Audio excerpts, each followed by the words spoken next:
Hearing in the appeal, Poshteh and the Royal Borough of Kensington and Chelsea.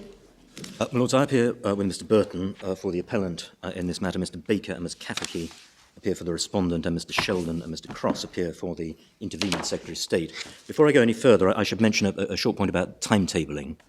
I think that the timetable that the court has so far is that we will go until 12:30, and then Mr Sheldon will proceed. We've agreed a slight adjustment of the start and end times, not the overall allocation of timing. And so, subject to the court's approval, I propose to continue until about 12:45. Mr Sheldon will then start and go until 2:35. Mr Baker will then make his submissions up until 3:25, with 35 minutes for reply. I have to say that in light of the very full written submissions we've received, written cases, we do rather wonder whether all that time should be necessary. But rather than worrying about time, can I ask you why it matters, why the Article 6 point, does it matter on your case whether Article 6 applies or not? Well, it depends, Depends to an extent on whether the argument, or rather the approach of the Court of Appeal in this case is, or the majority of the Court of Appeal is accepted in the sense that they felt that the reasons given in this case were sufficient, and that they were entitled to rely, we say, on matters that the reviewing officer didn't rely on.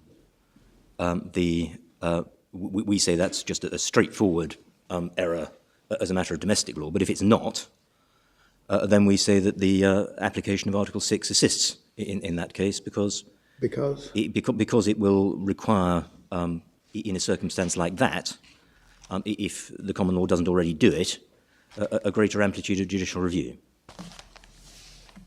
But I mean, either the reasoning satisfactory or it isn't.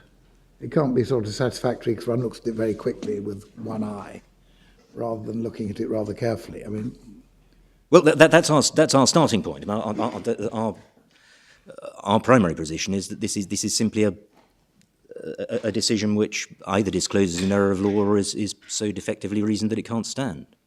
well, that on the face of it is quite a short point. I mean, really, it's a question of whether Lord Justice Elias or Lord Justice McComb is right. Indeed, yes.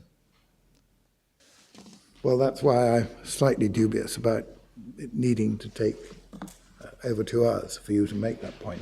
Well, my Lord, the time that I was suggesting is one that will cover the points that we deal with in our case. But ultimately, the issue for Ms. Poshteh is the. Yes, I appreciate that. As I understand it, I wasn't involved, but the questions which we are being asked to determine were effectively formulated by the court. Yes. So you can fairly say that. Well, as we see it, the real issue is to put it simply, whether Lord Justice McComb's analysis of the reasoning of the reviewing officer was right, or Lord Justice Elias's was right. My Lord, yes, and that will require looking at the decision letter with some care, but it's a fairly self-contained point. Well, it seems to be the point. Well, it doesn't involve fishing about in the authorities, does it? No, well, it's that. Certainly, it doesn't require that point doesn't require looking in any depth at Article 6. What I propose to do in that case, perhaps if I was going to start with that point in any case. Fine. Can you just tell me, where is your client now? Is she being housed by someone somewhere? She's being housed by the respondent. Yes.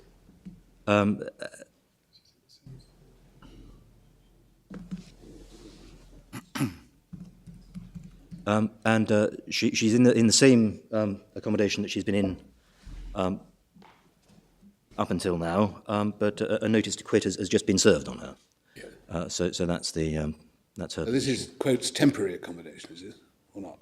It's accommodation provided in discharge of the Section 190. Well, it's according to the respondent, they've discharged the duty, and so they're simply providing it pro tem pending the appeal. So in principle, if she loses this appeal, she can't rely on being allowed to continue. Indeed. The effect would be that the discharge decision would stand. Okay, thank you. Yes. So what's she going to do then? Well, that's up to her. Maybe that doesn't matter. But it's not an issue for us. Well, it matters, but it's not, It not matters. the question for us. Well, it's one of the reasons where if we get to it, it's one of the reasons that points in favour, we say, of a heightened intensity of review. But that's But how does intensity come into it? I mean, as my Lord has said, but there's all this talk, and you've given us masses and masses of authorities. They don't actually tell you anything very helpful. As my Lord has said, the question is whether the decision is right or wrong. And unfortunately, if the decision was right, then she loses because she's only allowed one go. exactly. Yeah. Well, with those observations, I can perhaps make just very brief introductory remarks that it's, as you're aware, a challenge to a decision by the respondent to discharge its duty to the appellant on the basis that accommodation offered to her was suitable and it was reasonable for her to accept it. And we accept that the property is a well-situated two-bedroom flat on the first floor of a purpose-built block. And in terms of layout and location, it was, but for the point that arose when she viewed it, suitable for her and her son, who was then 5 years old. He's now 9. And the appellant says in interview that she was very happy when she received that offer. And so she went to view it, and it's that then revealed what's given rise to this appeal, because she's a refugee, having fled Iran after twice being imprisoned and tortured in that country. She continues to suffer serious psychological effects, including PTSD, and the flat reminded her of her prison conditions, and she had a panic attack. The trigger for that, what's been described as the inciting stressor, was a circular window at the far end of the main room, which the reviewing officer described in his first decision as unusual. And we've got a photograph in the bundle at MS 396. I won't ask you to turn that up because Ms. Poshteh has brought the original photograph, which is before my Lord Neuberger. Yes, we've seen that. You'll have seen that the copy in the bundle is pretty badly copied. But are the photographs at 432 onwards reliable or not? They're reliable. They were ones that were taken by at the request of the reviewing officer, and they show the property once it's been let to somebody else. Yes. Which is yes, they're photographs of the flat. We don't know the circumstances, but we're not saying they're not reliable in the sense that they don't show the attributes of the flat. And it's never been suggested on this appeal that the flat is exactly like a prison cell. No, I only ask because they show a little bit more, if they are reliable, than the one at 396. No, indeed. That's all. But that's if one is asking or one's considering what's the impression this property made when Ms. Poshteh visited it, that's the photograph she took. Yes. And that's what she saw. But it may be that nothing really turns on it, because the question is not whether that is objectively like a prison cell. That's the whole point in the case. Yes. Having had that experience of the property when she visited it, she felt she couldn't accept it, so she refused it and sought a review. There were 2 decisions on review. The first was withdrawn because the appellant hadn't been represented or interviewed, and the operative decision we've got here is that dated the 17th of October 2013, which is at MS 370. We'll obviously come to it in due course. And a principal basis for the decision, we say, was that the respondent rejected the appellant's contention of a risk of harm to her mental health from her PTSD because the flat wasn't objectively reminiscent of a prison cell. And that, we say, was a plain error of law, because what mattered was the risk of harm to her and not whether there was a rational foundation for the involuntary reaction that she had to the property, or would have to the property if she moved into it. If the reviewing officer meant something else, then we say the letter's bad because the reasons are deficient, and the reviewing officer further failed to make inquiries that he was bound to make. The Court of Appeal was wrong to uphold the decision on that basis and was further wrong to rely on reasons in upholding the decision which weren't those that were put forward by the reviewing officer. And all of those, we say, are completely standard and freestanding grounds for judicial review, and so appeal on a point of law under Section 204, and the appeal should succeed on that basis. And that's substantially, my Lord, as my Lord's pointed out, the reasoning of Lord Justice Elias, which we agree with on that point.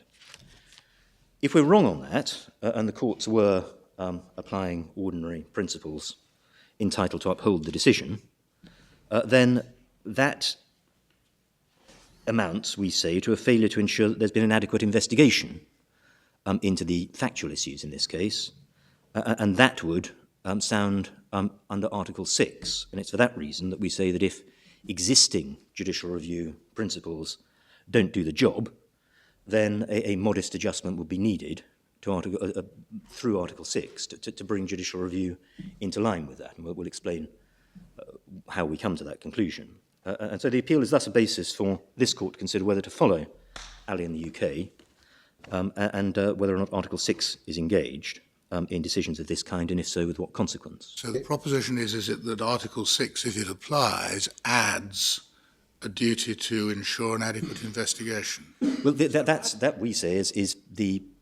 Why isn't that there anyway? Well, it's... Right. The duty under the Act is to carry out sufficient investigations. Right. And it's not a difficulty for our submission, but certainly our first point is that is sufficient under the Act is sufficient to get us home. Yeah. And so to pick up really on the facts.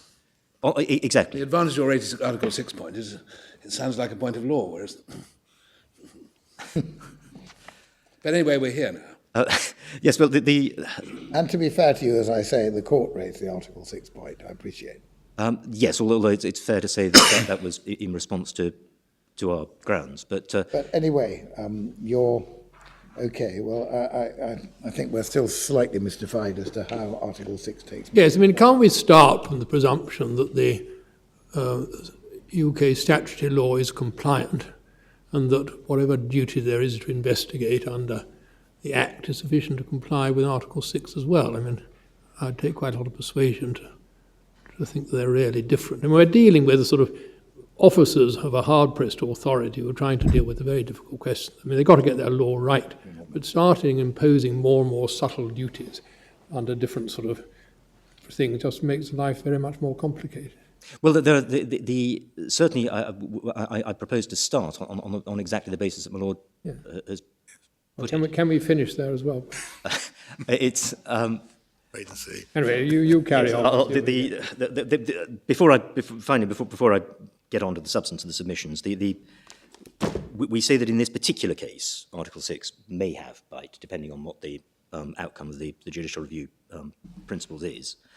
But where it certainly has some effect, we say, is that it's the kind of extremely restrictive approach exemplified in the 1985 decision in Pulhofer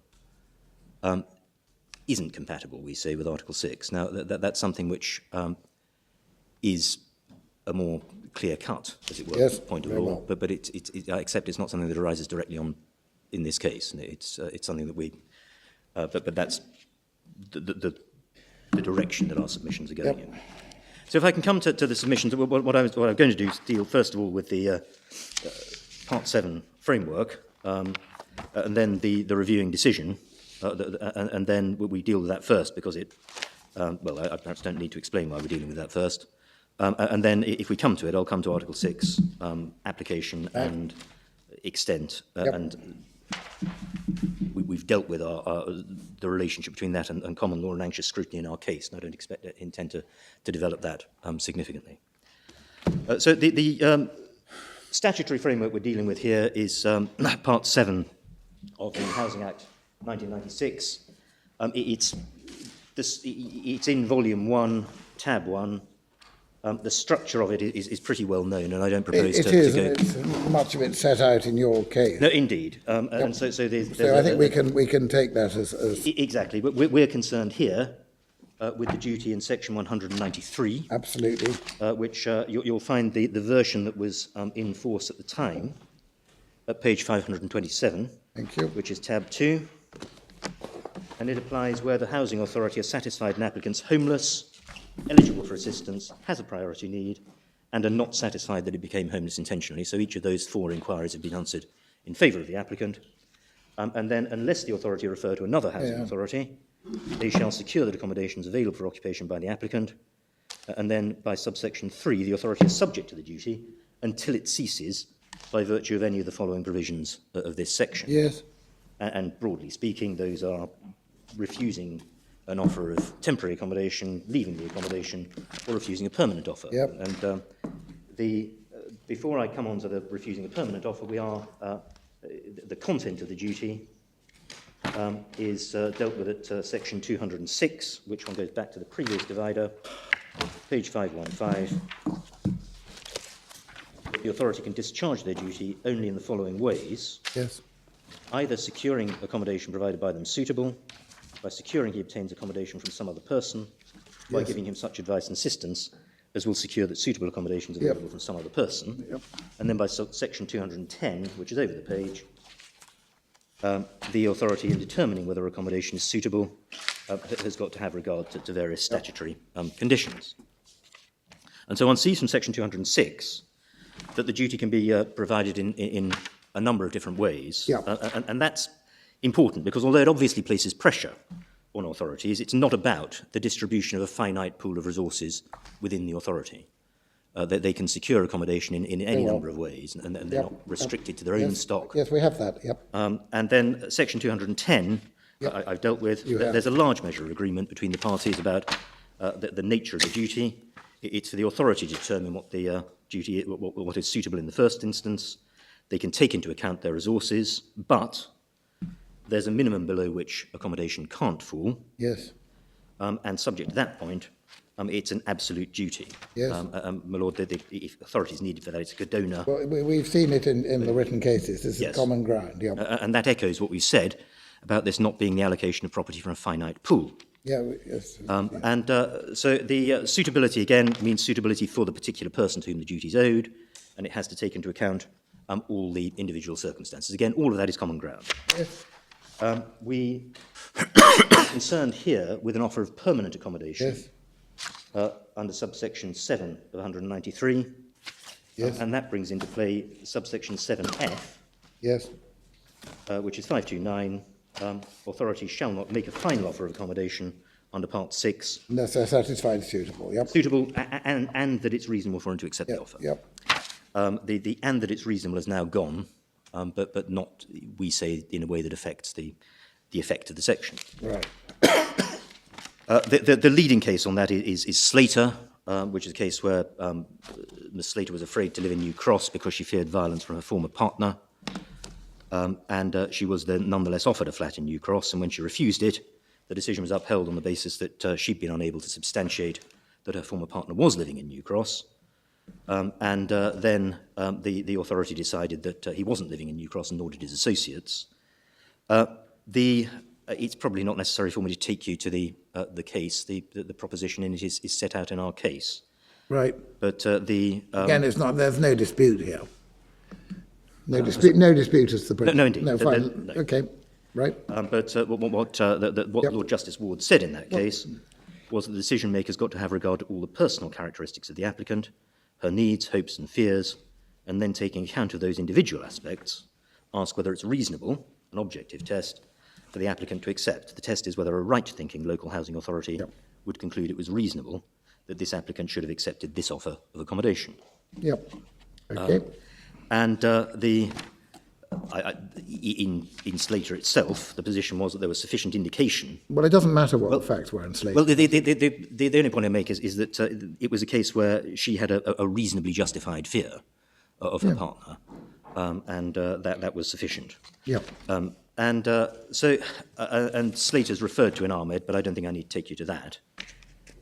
And so applying those principles to this case and to the second question posed as well when granting permission. The appellant's objection here is based on the risk of harm to her. As it happens, that risk is because of PTSD and because of her involuntary reaction to the flat and the way in which it reminded her of a prison cell. But that is no different in principle from a risk arising from any other physical or mental condition. And in particular, as long as that risk of harm is present, then it can make no difference that it's the result of a reaction to the flat that's unreasonable or a perception that the flat reminds her of prison conditions when that's an objectively unreasonable reminiscence. That, as Lord Justice Elias pointed out in paragraph 51, is beside the point. And so the short point is it follows that the answer to the first part of the second question, on which permission to appeal was granted, is yes. The reviewing officer should have asked whether there was a real risk of damage to her mental health, rather than whether or not the reaction was irrational. All right. Is a real risk of harm to her health? Yes. If allocated this flat? Yes. Yeah. And not whether it's founded on an irrational reaction to the property. I mean, in fact, there doesn't seem to be any serious dispute about that between the parties. The respondent cavils about real risk and says it's not an ingredient of the statutory test, and we, of course, would agree with that. But that's not the... and they say that the question is one for the reviewing officer as to suitability or reasonableness on all the facts of the case in the light of such risk as there may be. And again, we agree with that, because it's obviously so on the language of the section, but it misses the point. Because the question is directed to the circumstances of this case, and the respondents don't maintain that if a serious risk was there, then it wouldn't be suitable or reasonable to accept the property. And so the real question is whether Mr. Stack, the reviewing officer, did adequately ask himself or answer that question, i.e. whether the risk was present and not whether it was caused by an irrational reaction. My Lord, I note one point. The question is what? Whether she had a reasonably justified fear of a further panic attack? Well, it's not simply a panic attack. When we come to look at the evidence, that the panic attack, in effect, is the evidence that she did have a reaction to this property caused by reminding her of the prison cell, but the harm to which she would be subjected goes beyond whether or not she has another panic attack. It goes broader than that. You put it in terms of real risk of harm to health. Yes, and if that risk is there. So the panic attack is the evidence, as it were, the objective evidence. Yes. And the question is there a real risk of harm to health if she was effectively required to live there? Yes, and nobody's saying that if there was a real risk, then it would be suitable or reasonable for her to accept it. And the real risk is to be objectively assessed. But her health, as it were, her mental health is a subjective matter, if you like. It is, but it's one that creates an objective risk. Yes, exactly. That's the point. And that's the heart of the case. Okay. Before I move on to the letter itself, I ought to deal with one point that the respondents raise in their grounds, in their case, which is that they say that all the focus in this case was on reasonableness, and that assumes a decision that had already been made, that the property was suitable on medical grounds, and that, they say, qualifies in some way what Mr. Stack had to consider on the question of reasonableness. The reference for that is paragraph 52 of the respondent's case at MS 200. That, with respect, is something of a red herring. The letter uses reasonableness and suitability pretty much interchangeably, and it hasn't been suggested before now that there's an underlying and unchallenged decision on medical suitability. What was accepted was that, absent medical factors, the property was suitable in terms of layout and location, and the reference for that is paragraph 15 of Lord Justice McComb's judgment. Sorry, I'm not getting this. Are you saying there's a difference between suitable and reasonable, or not? No. Which is the focus on? There might be some circumstances where there is a difference, but it's not material in this case. Right. Because this is a case where, if there's a real risk, it's not suitable. Yeah. And therefore it's reasonable for her to refuse, whereas if there isn't a real risk, it is suitable, and it isn't reasonable for her to refuse. That's right. So the two go hand yes. in hand. And Okay. there might be some circumstances where it's objectively suitable, Yeah, but, quite, well, we but, don't but have to then worry that's about not this that, case. no. And so the Court of Appeal addressed the matter as a matter of reasonableness, but they would have come to the same. It would have been the same argument if it had been suitability. Thank you. Sorry. Before I come on to the decision letter, we make some points about the nature of the duty to give reasons. We've dealt with in some detail in our case, and I don't want to go over that. Just And the remind standard us is- of the paragraphs, and we will take them as read. If you can tell us later if you want to. Yes, it's well. I was going to take you very briefly to the key case of Ermakov because it's quite helpful to remind What oneself. paragraph of your case is? It's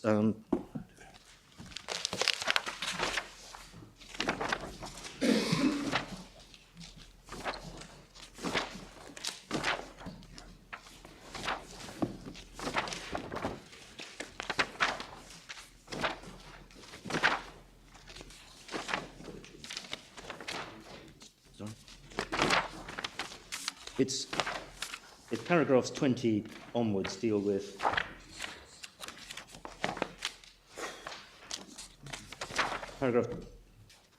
it's paragraph 26 deals with the Lord's paragraph 22, 26 sets out the and one can take it from. Well, Armakov, is it really the passage you quoted, paragraph 21? Well, it goes a little bit further, but perhaps if I can take you to tab 21, which is, it's probably easier just to look at. Okay. But the reasons have just got to tell you why he reached the decision. I mean, there's no mystery. Well, no, absolutely. But The more cases you look at, the more complicated it becomes. This is what troubles me about this. We have a whole masses of authorities. But all we're being required to find out is what the reasons were for the decision. Ordinary English test. Yes. Well, the passage that I refer, my lords, to is tab 21, Page 724, Thank MS, referring to Sir Thomas Bingham. opposite letter what? It's letter H at the bottom of. Thank you so much. To avoid pedantic exegesis, reasons have got to be intelligible. That's a convey good to the start. applicant- Yes. And convey to the applicant reasons why the reasons why the applicant's application has been rejected in such a way that if they disclose an error of reasoning, the applicant may take such steps. And then one gets the same point in Surely your case here, have I misunderstood it, Mr. Westergate? It's not that he hasn't given reasons, it's that the reasons he's given demonstrate he's got the process wrong. That's our starting point. The respondent says no, the decision's got a different interpretation, and part of the reason I'm showing you the authorities on reasons is to make good, or as an introduction to the point, that when one looks at the reasons, they support our reading of the decision, not the. Well, they've got to tell you why he reached the decision he did in an intelligible way. Yes. But on the other hand, you've got to interpret them benevolently, as has been said. So there we are.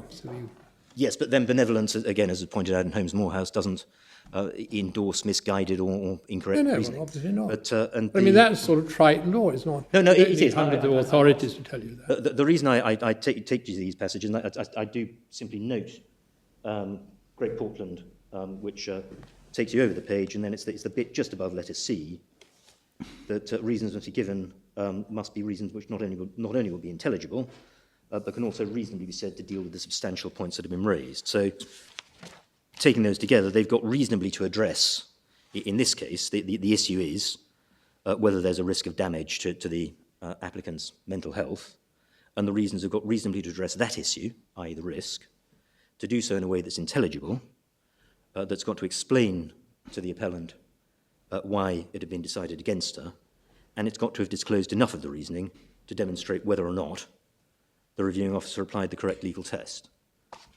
And so the reason I took, my lords, to these very well-known authorities is simply to make those points and put them in the context of the issue in this case. And I, of course, accept that one has to take a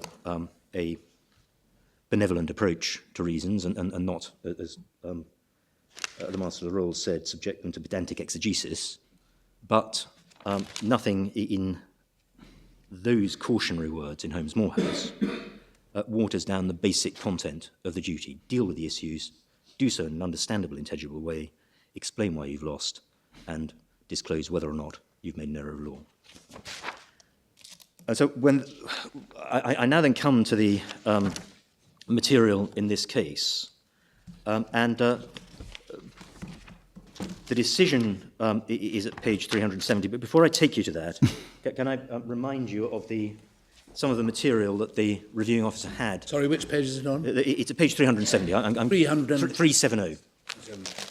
If I can remind you of some of the evidence, and I'll simply give you the references rather than taking you to it, that there was a considerable amount of medical evidence that was available to the officer, which is recited at page 370 of the decision.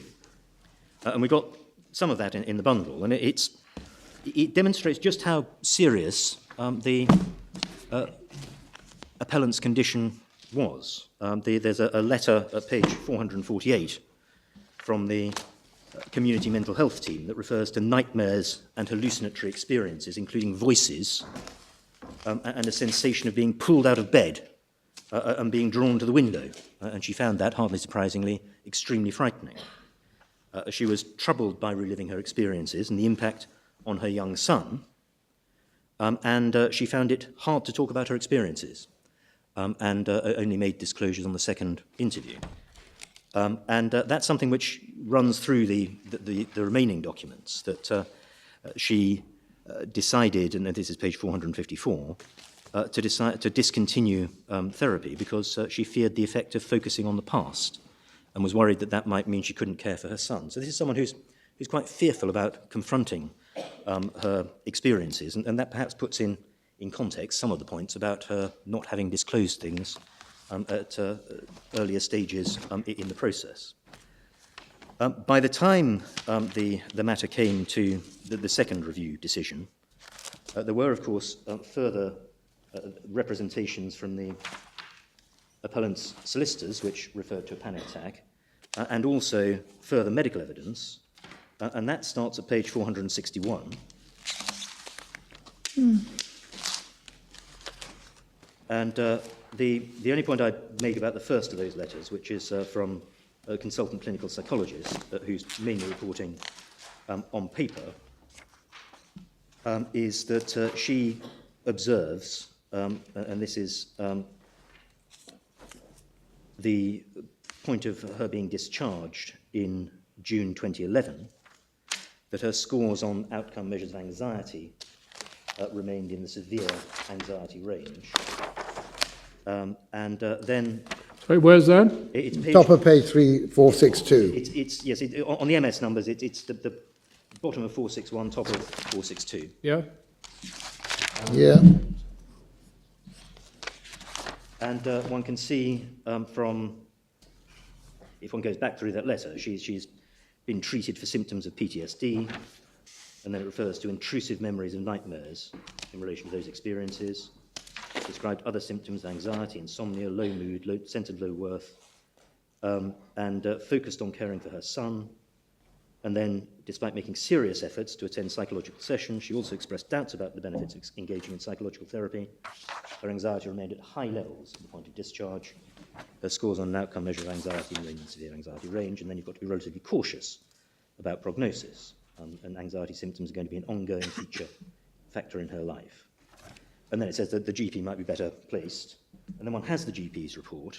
And the terms of this report are important because it's something that we say the reviewing officer misconstrued it. Where are we now? It's page 463. Yep. And one sees there she's a patient been registered since 2010. She currently suffers from post-traumatic stress disorder, depression and anxiety, as well as insomnia. refers to acid reflux, currently on microgynon mirtazapine, which is... You want us to read all the, you want a whole letter read? If so, we can read it to ourselves. Yes. Well, it refers to a worsening of symptoms. Yes. Then the point to, it also refers to a high dose of antidepressants. Yes. And then one comes to the bit about the property. It's about just under halfway down. And this I believe the house she was offered, yep. Yes. Yeah, that's the part It you was want. rejected by her because the windows were small and round, and she felt like she was back in prison. This made her scared because it reminded her of the torture she was subjected to. Yes, I see. Then goes on, I feel this type of property is very unsuitable for my patient as it already has, and we do stress that, already has and would continually trigger memories of her time in prison and the torture she suffered. Yes, I see. Her mental state. And then he goes on to say it's backed up by saying she didn't want to explore what had happened. She felt it may set her back and affect her ability to look after her son. And that relates back to the point about her being fearful of confronting what had happened to her. And then I feel she should be offered the chance to view further properties that are not cramped or have small windows. Now, this was a letter that was taken by the reviewing officer, in effect, as meaning, well, only small and round windows will cause a difficulty, whereas the window here was round but not small, and therefore that's not a problem. I'm paraphrasing, but that's in effect where he gets to. That's when one looks at the letter, it's obvious that she's talking. She may be mistaken about the actual attributes of this property, that she thinks it's got small and round windows. But there's no doubt that she's talking about what happened to this applicant in relation to this very property that she visited. Because she says the house she was offered, she felt like she was in prison, i.e. not in some hypothetical property with small and round windows, but in this particular property. And then the doctor goes on to say it already has had, and would continually have, memories that would trigger memories of her time in prison. So far as it's being cramped is concerned, we have a diagram, I think, in the papers showing that the width of the wall in which the window's situated is 5'3". Yes. Can that be? I wondered about that. That's certainly what it says. I'm on 431.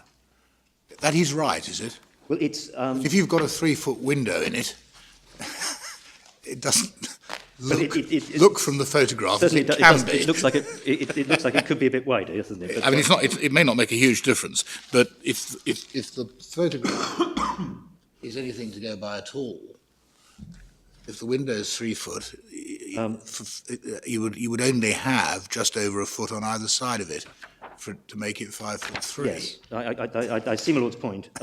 They're not our measurements. No, okay. And it's, but it's. I'm told the window was originally ascribed as 2 foot, but which would make rather more sense. But it's 7 square feet, isn't it? I don't know whether someone's measured the diameter or they've done a calculation, but it's 7 square feet. Sorry, what is? Which would be closer to 2 feet, wouldn't it? It is 7 square feet. What, the window? 7 square feet would be consistent with... About 2.3. It is now. No, I see it's round, isn't it? That fits with... It would be 3 feet, wouldn't it? Yes, it would. Let's say 18 inches diameter. A radius of 18 inches. Would then give you... Yes, well, it's between 2 and 3 feet. You're It seems to be. It would give you 3 feet. I think it's probably slightly closer to 2. Anyway, It would but give you it's 3 feet. It would. It's- Pi r squared. R squared, yeah. Yes. R is 18 inches. It would actually be 19, more like. Yeah. But I was thinking it was square, but you're right. But the second point I make about the GP's letter, apart from that it's clearly talking about an experience in this property and not some other property, is that it's referring to continually triggering memories. Yes. And so it's not as straightforward as saying you had a panic attack on this occasion. The question is, are you going to have a panic attack? The question is, are you going to be continually triggered memories? And that then leads you back into the overall description of her health. So when she says, I feel this type of property is very unsuitable, that includes the proposition, I feel this property is very unsuitable. Well, that's on a fair reading, we say yes. But the reviewing officer read it as meaning or appears to have read, this type of property as meaning properties that aren't cramped or have small windows. I suppose it's said against you probably, is it, that we just don't know what the doctor would have said if she'd seen the picture, which demonstrates that there isn't just this window, there's a rather large rectangular one as well. Yes, and of course the doctor then wouldn't simply have arrived at a prognosis by looking at the photos. No. She would have done so against the whole medical history.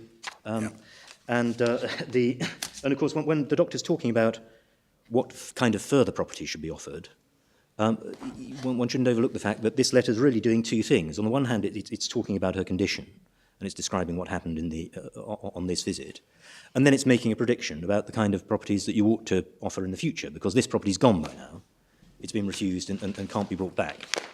And so what the doctor's saying is, well, when you're looking at other properties, don't offer properties that might trigger her PTSD. And that's she may be making some observation there about the sort of things you ought to be looking out for. But of course, the nature of PTSD is that there might be something that isn't something that you're predicting, but which does have that effect. And so, likewise, this doctor doesn't say, don't offer windows with bars on the don't offer flats with bars on the windows. Yet the reviewing officer seems to accept that that sort of property would be reminiscent. So it's clearly, so it's clearly not an exhaustive statement of the kind of properties that might have that effect.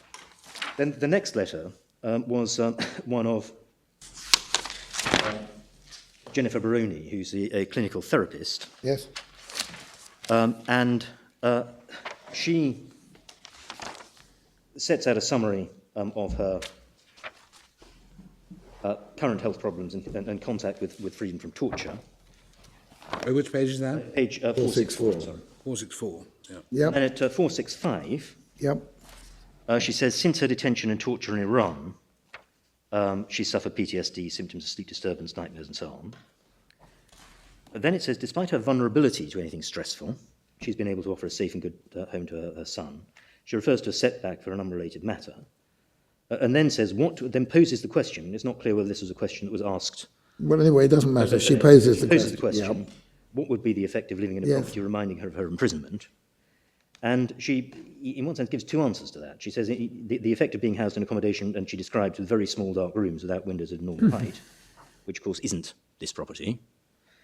Well, it is.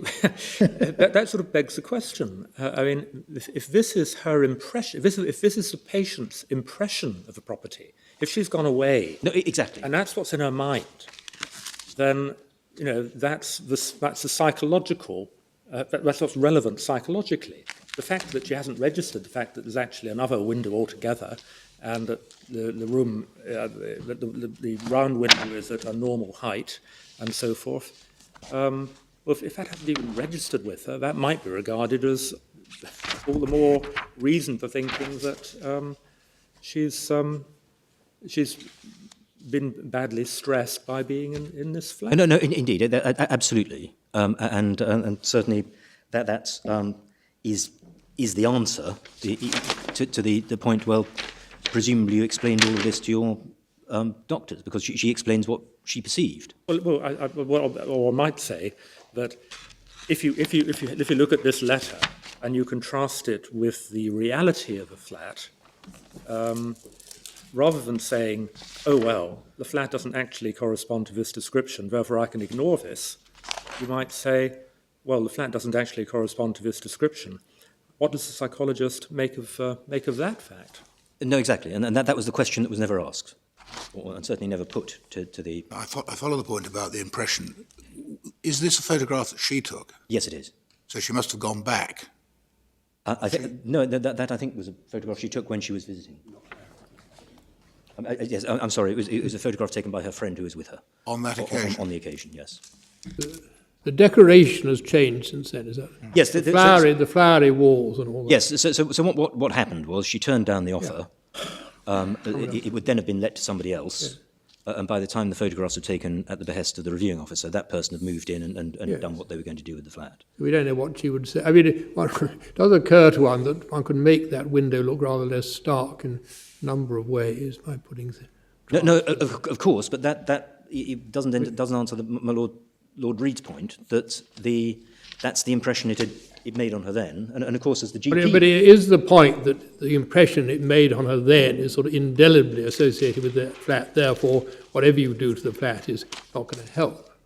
No, it's possible, depending on how the evidence came out, that the reviewing officer might have wanted to explore a question whether if something else was done in the flat, then that might ameliorate the difficulty. But the reviewing officer never goes down that path. So your case is it that this is photograph she got her friend to take? Yes. In order to show the impression that the thing had made on her? Because it clearly doesn't show the whole room. No, it's. Can I come back to you about that point? I mean, all I have is that's a photograph taken by her friend. I don't want to speculate on why it was taken. Another thought that crosses one's mind is if this is a property that the local authority has available, could she have occupied it if she'd simply kept that door closed and not used that room at all? It was not the only room in the flat. No. But, I mean, again, that's an issue that simply isn't explored. No, the reviewing officer doesn't actually explore what the reality would be of her going into the flat at all. Well, that's the living room, isn't it? Yes, it is, yes. So, whilst I understand the point generally, in this case, there are two small bedrooms and this room, which is the living room. Yes, it would leave you with, yes, it's... If you're desperate for housing. Yeah, right, yes. But it is only in this room that you've got this one window, isn't it? The others have got yes, square windows. we're not making any point about the other rooms. Or... But this room's got a square window as well, has it? Yeah. Yes, it has, yes. Big one. Well, or rectangular. This lady didn't take a photograph of that, then? No? Not as far as I know.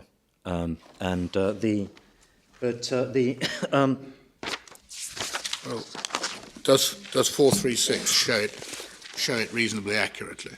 Because it does show quite a big rectangular window. Yes, It's absent from that photograph, for whatever reason. Yes, but it's again. I've got no reason to think that those photographs aren't accurate representations.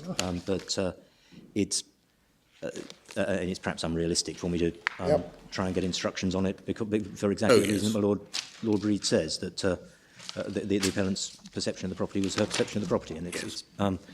But I mean, other possibilities. Local authority might have thought about putting up a curtain and simply covering the window over.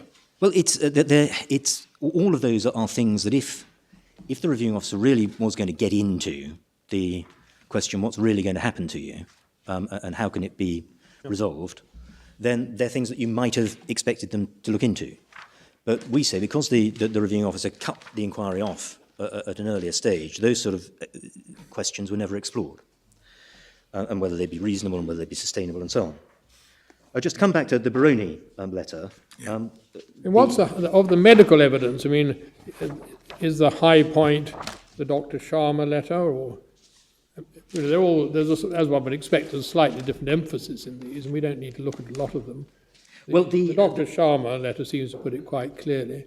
Well, it does, and the Dr. Sharma letter, of course, doesn't come on its own because I'm I know, not going to take you through it all, but there's a considerable amount of evidence. Yes, but we are not assessing the medical evidence. We just no. see what the high point of your case is.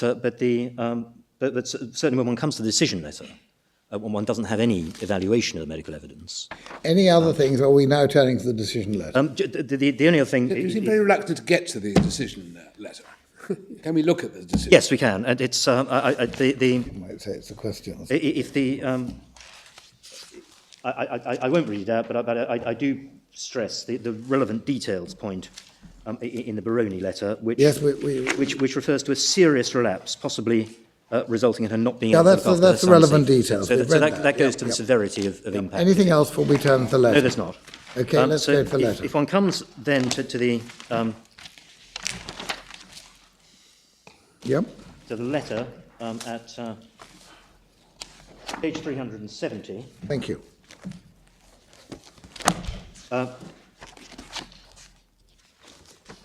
The heart of the reasoning, he sets out an account of the medical evidence and other evidence, and then it really starts at paragraph 39.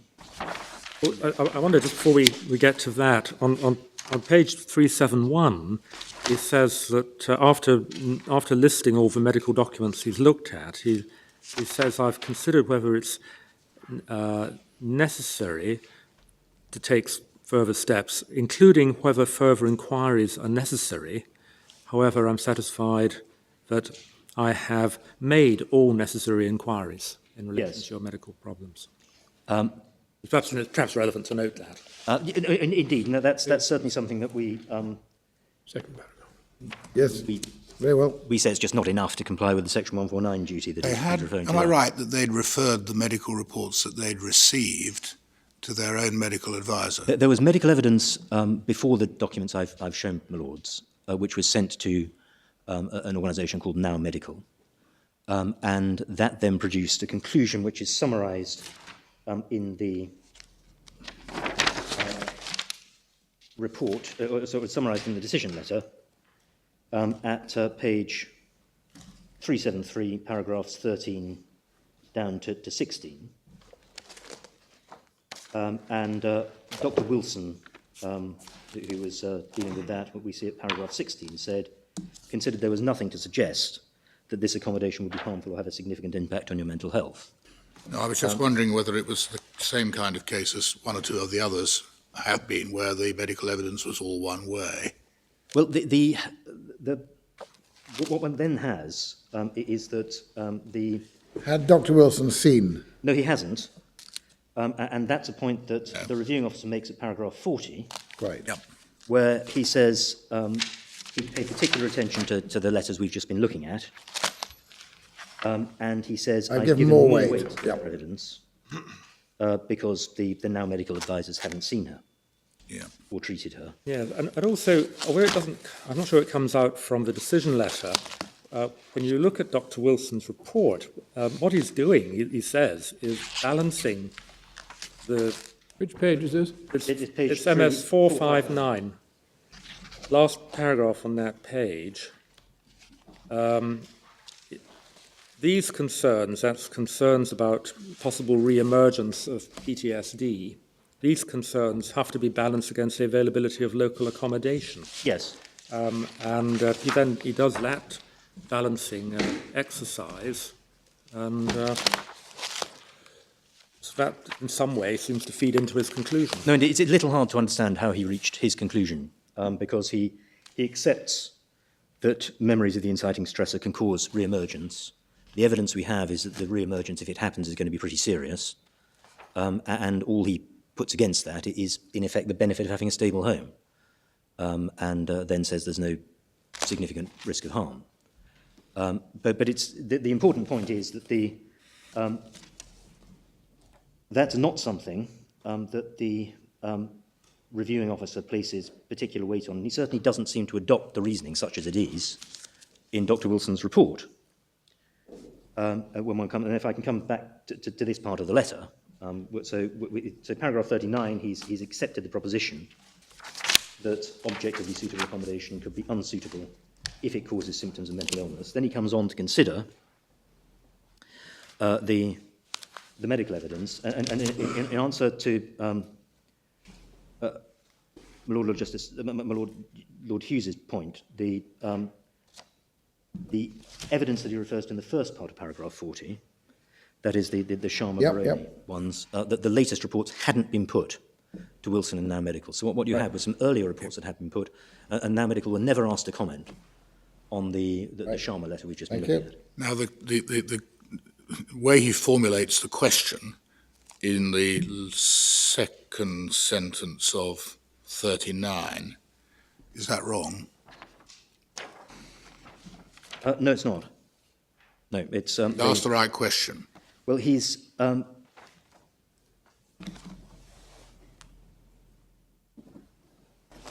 certainly, that's an accurate statement, but we then come on to see Yes.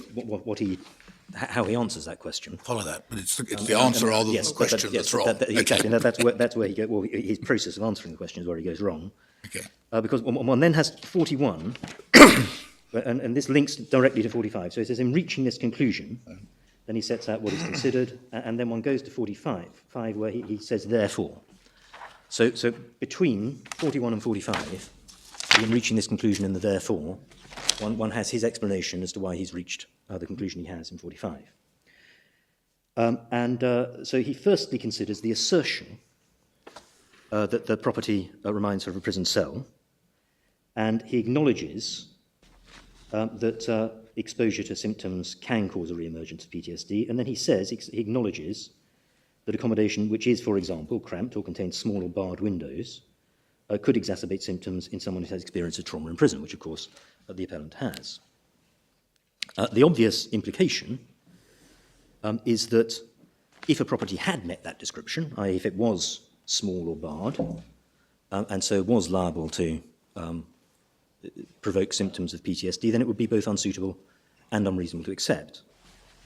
And the point to note from that, which he says natural reading of the letter, is that it seems to follow here from the simple fact of exposure to memories of the inciting stressor, without the reviewing officer thinking it necessary to get into an examination of whether or not the symptoms, if they did occur, would be sufficiently serious or could be ameliorated and so on.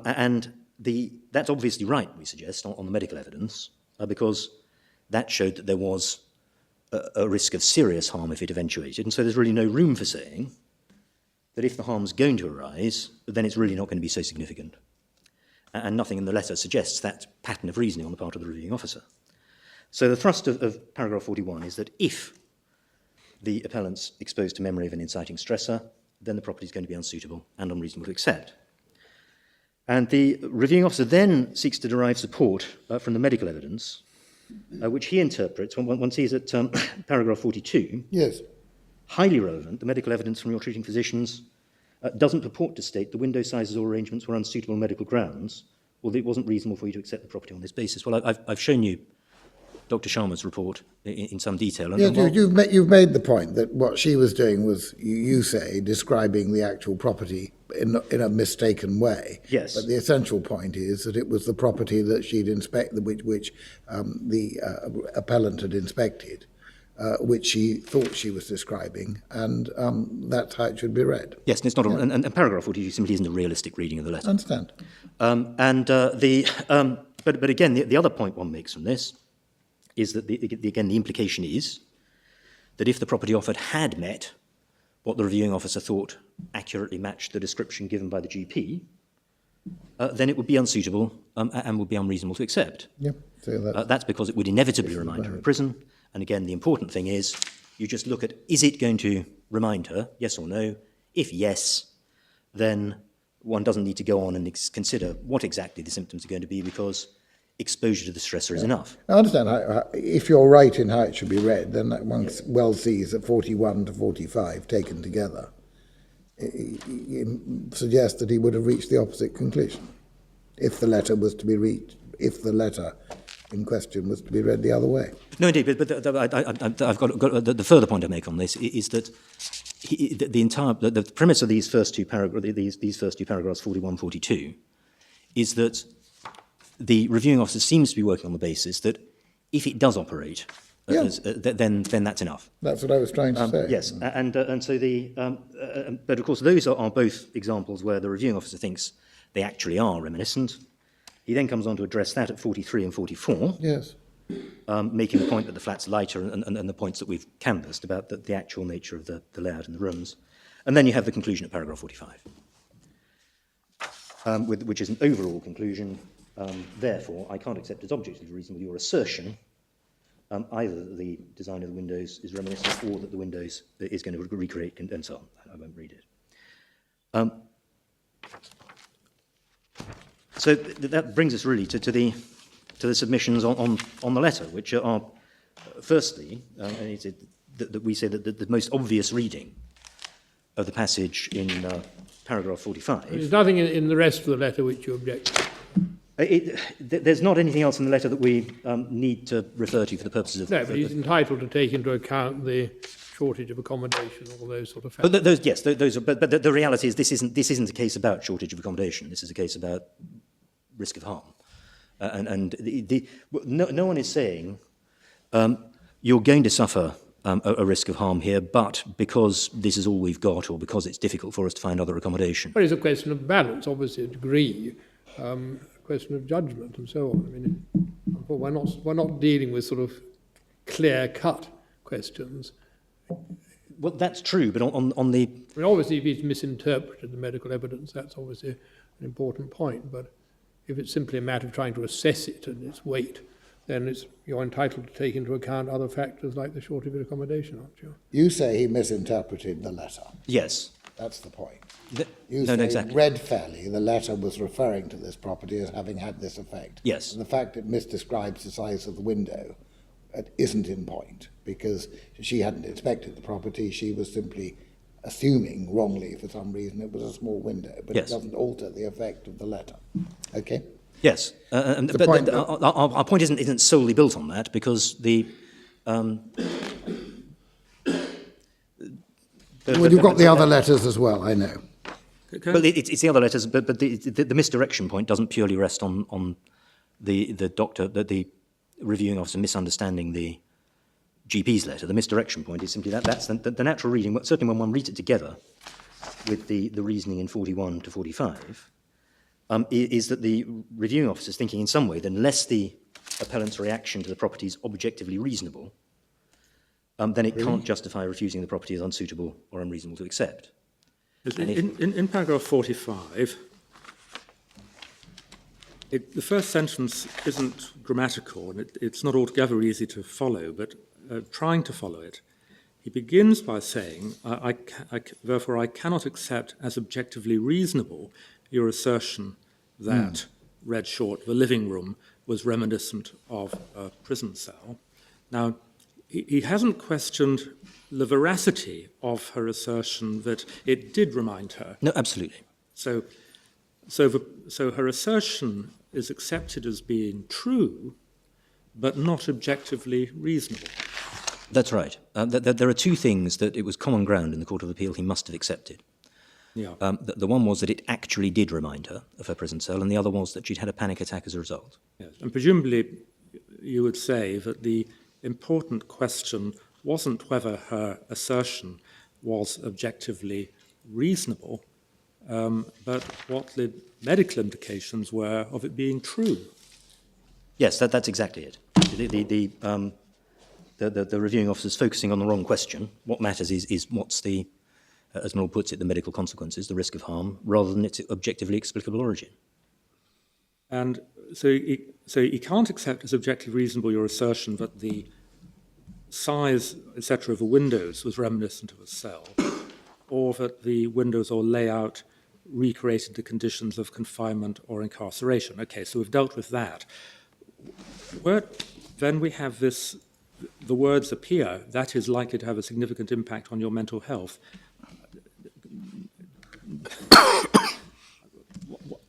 What's the sense of that? I mean, we have a complete sentence. I can't accept as objectively reasonable your assertion that X or that Y, full stop, would come after the word incarceration. And then we have words... It's a benevolent interpretation we're getting now. Well, and then we have words to do with impact on mental health. I don't know, is trying to construe it benevolently, is he saying I can't accept as objectively reasonable, I don't know, your assertion that the flat is likely to have a significant impact on your mental health? Or Well, that's what the respondent says. My lords, it's a difficult sentence to construe. yes, In one sense, it contains three sentences. Yeah. One is, therefore, I cannot accept as objectively reasonable your assertion about the windows in the living room being reminiscent. Can't accept as objectively reasonable that the layout of the living room such it creates as condition of incarceration. Can't accept as reasonable that it's likely to have a significant impact. But the difficulty with He's summarising her case and says he doesn't think it's reasonable. Well, either that's right or wrong, but there's no difficulty about understanding what he's saying. Well, the difficulty in understanding what he's saying is to understand the relationship between the objective reasonableness and the remaining parts of the sentence. Well, We all express ourselves fairly elliptically at times, some of us more than others, but I absolutely understand your contention that he isn't entitled to come to the conclusion that there won't be any impact on her mental health because of the state of the medical evidence. But is there any doubt that that is what he is in fact deciding, that he doesn't accept that there will be a significant impact on her mental health? But the question is why does he... That's because he's described what he says, although these windows aren't very small, they're part of a room which has quite a lot of light, and therefore the sort of things that are being described by the medical evidence really don't apply. Now, that's his judgment. You may say he's not entitled to make that judgment, but I don't think there's any difficulty about it. Well, they're really... The point that... You do, don't you? Yes. Yeah. It's clearly right that... This word objectively you don't like. Well, the question for him is, well, it's clearly right that the reviewing officer only gives reasons for his conclusion, which are to do with the lack of objective resemblance, if I put it in a fairly compendious way. Now, that either means that he is deciding that even though you might have some impact on your mental health because of that, it doesn't count because it's not objectively reasonable. That would be the plain error of law, because that's not the question. And Lord Justice Elias speculates, it's not for us to speculate, but Lord Justice Elias suggests that might have been a misunderstanding of the law as applied in the case of Ahmed and Leicester that related to unreasonable fears. So that would be an error of law, and we suggest that's actually the right reading of the letter when you look at it in context. The other potential meaning is that he doesn't think it's going to have a significant impact because there's no lack of objective similarity. So in other words, there won't be a significant impact because of that fact. Now, that is, if that's the reasoning, then there's simply nothing to support it, both as a matter of fact and as a matter of reasoning, because we simply don't know how he gets to that conclusion. Well, I mean, if we construe the first sentence generously in the way that's been suggested, the problem with it might be said to be that he has identified the critical question, which is whether living here is likely to have a significant impact on the appellant's mental health. And he's answered that question on the basis that her assertions about the flashbacks, about being reminded of the cell, even if true, are not objectively reasonable. And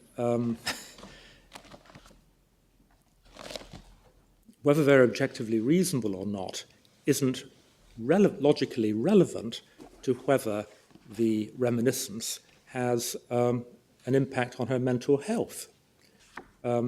That's a medical question. It doesn't depend on the objective reasonableness of her having flashbacks.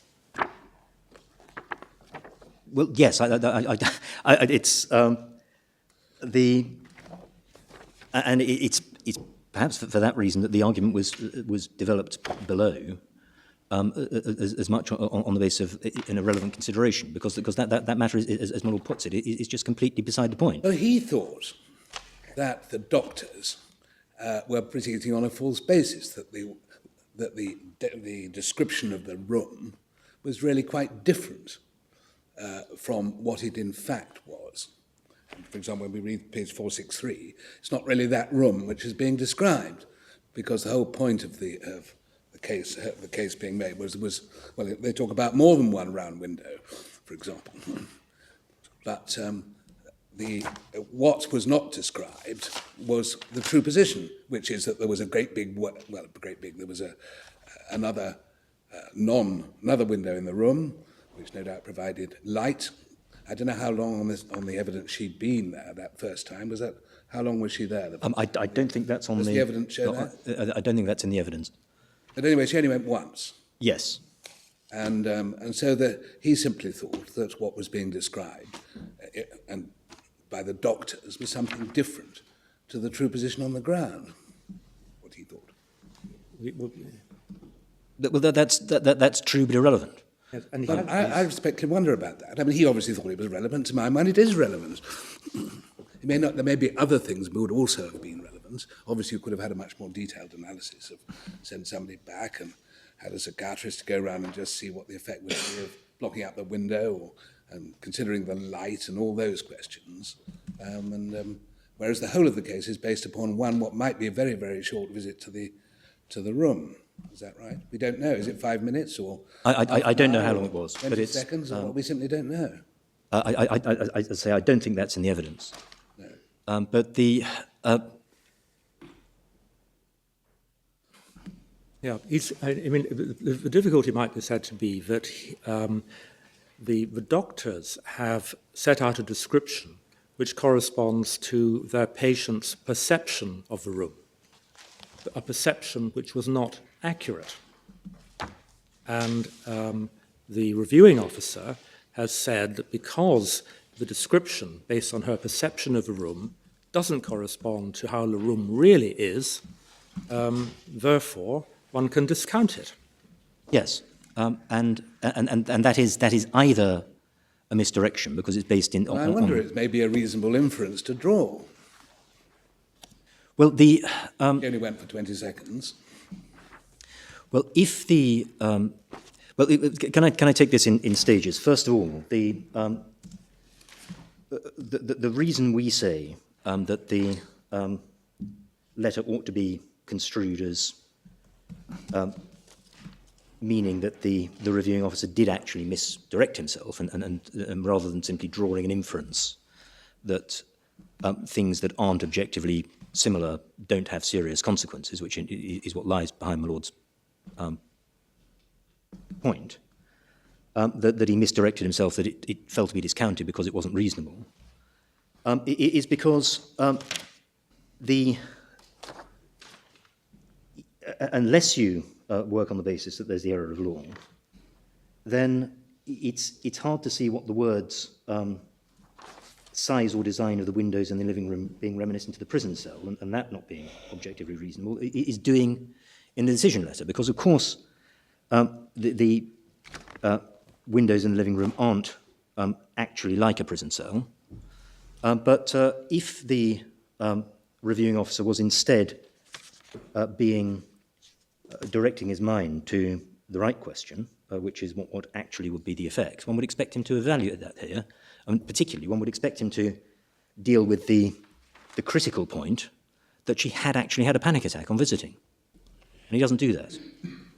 And that's of a piece, we say, with the reasoning in 41 through to 44, where he simply focuses on the lack of objective similarity without trying to evaluate the kinds of things that might have been relevant if my Lord's reasoning process was the one that the reviewing officer was actually going through. Because if he was saying, well, actually we don't think the effect is going to be particularly serious, if anything, what one would expect the reviewing officer to deal with would be things like medical history, the kinds of matters that the Court of Appeal refers to, about lack of contemporaneous report, not going to the GP, willingness to accept the property as temporary accommodation, and so on. But none of that appears in paragraphs 41 through to 45. And the lack, we say, of that is unsurprising, because the reviewing officer is working on the basis that if you actually do get exposed to an inciting stressor, then that's going to be enough. And so on our approach, the reviewing officer didn't need to discuss factors going to severity of harm and so on, because he thought they weren't relevant, because in some way, if they weren't objectively reasonable, they fell to be discounted. Now, that's a logical approach if you start from the premise that objectively unreasonable reactions don't count. But that's the error of law. The alternative approach, which is the one that is been described as the benevolent reading, is that what the reviewing officer is doing is asking himself the right question, i.e., is there going to be a significant impact on your mental health, and answering that by reference to saying, well, things that aren't objectively similar may not have that sort of effect. But the difficulty with that is that we simply have got no idea, A, if that's what was in his mind, or how he reached that conclusion, because the letter could mean any one of, she won't actually be reminded, she will be reminded but the effects won't be severe, and then those things may or may not be related in some way to the lack of objective similarity. And the letter doesn't explain which of those it is or how, or even what impact the property will actually have on the appellant. And critically, the letter doesn't take account of the fact that she actually did find the property reminiscent and actually did have a panic attack. Can you remind me where the evidence of her description of her panic attack is? It appears in two places. There's the GP's letter, which is page 368 for the relevant passage. I'm sorry, not the GP, her solicitor's letter, I'm sorry.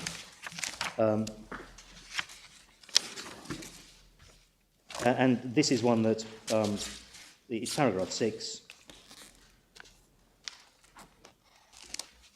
This is a solicitor recording her statement of what happened. Yes.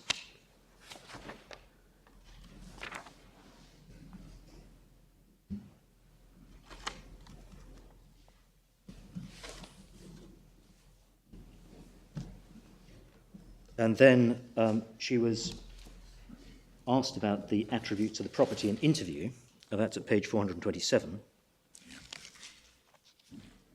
Sorry, which page? 427. And this is an interview between her and Mr. Stack, the reviewing officer. Yes. And we see that the second paragraph there is, she says the window's exactly similar to the round windows in the prison. So that's her initial description. And then says, when I questioned the applicant further, she admitted the round window in the living room wasn't exactly like the window in a prison cell. And then there's a discussion about the description. Then it goes on at the end. Then it goes on to say, however, she advised it still led her to have a panic attack when she viewed the property. She stated she couldn't adequately explain how she felt. And then it goes on. There is a further document, isn't there? I'm sorry, do you finish this one first, Mr. Westgate? I do beg your pardon. It's, and then there's a point I ought to refer to, which the Court of Appeal refer to, which is at the bottom of that page. Second paragraph up from the bottom, stated would have been okay as temporary accommodation, but not as an offer of permanent accommodation, in which she'd have to live forever. She confirmed again this was because the window would lead her to think about her bad past. And that, of course, ties in with Dr. Sharma's letter about continual triggering memories. Yeah. And then she said that this is the bit where she was happy when it was made. However, she stated she couldn't accept the property because of the round window in the living room.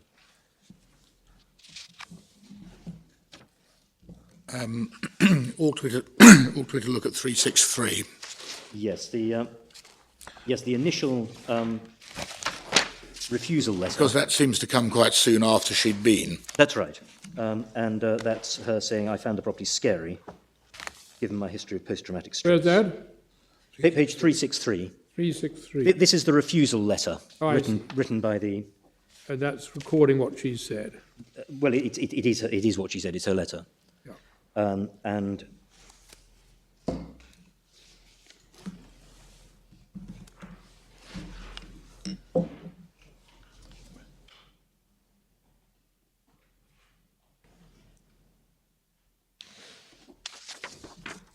And that was the letter that went to Dr. Keane and Dr.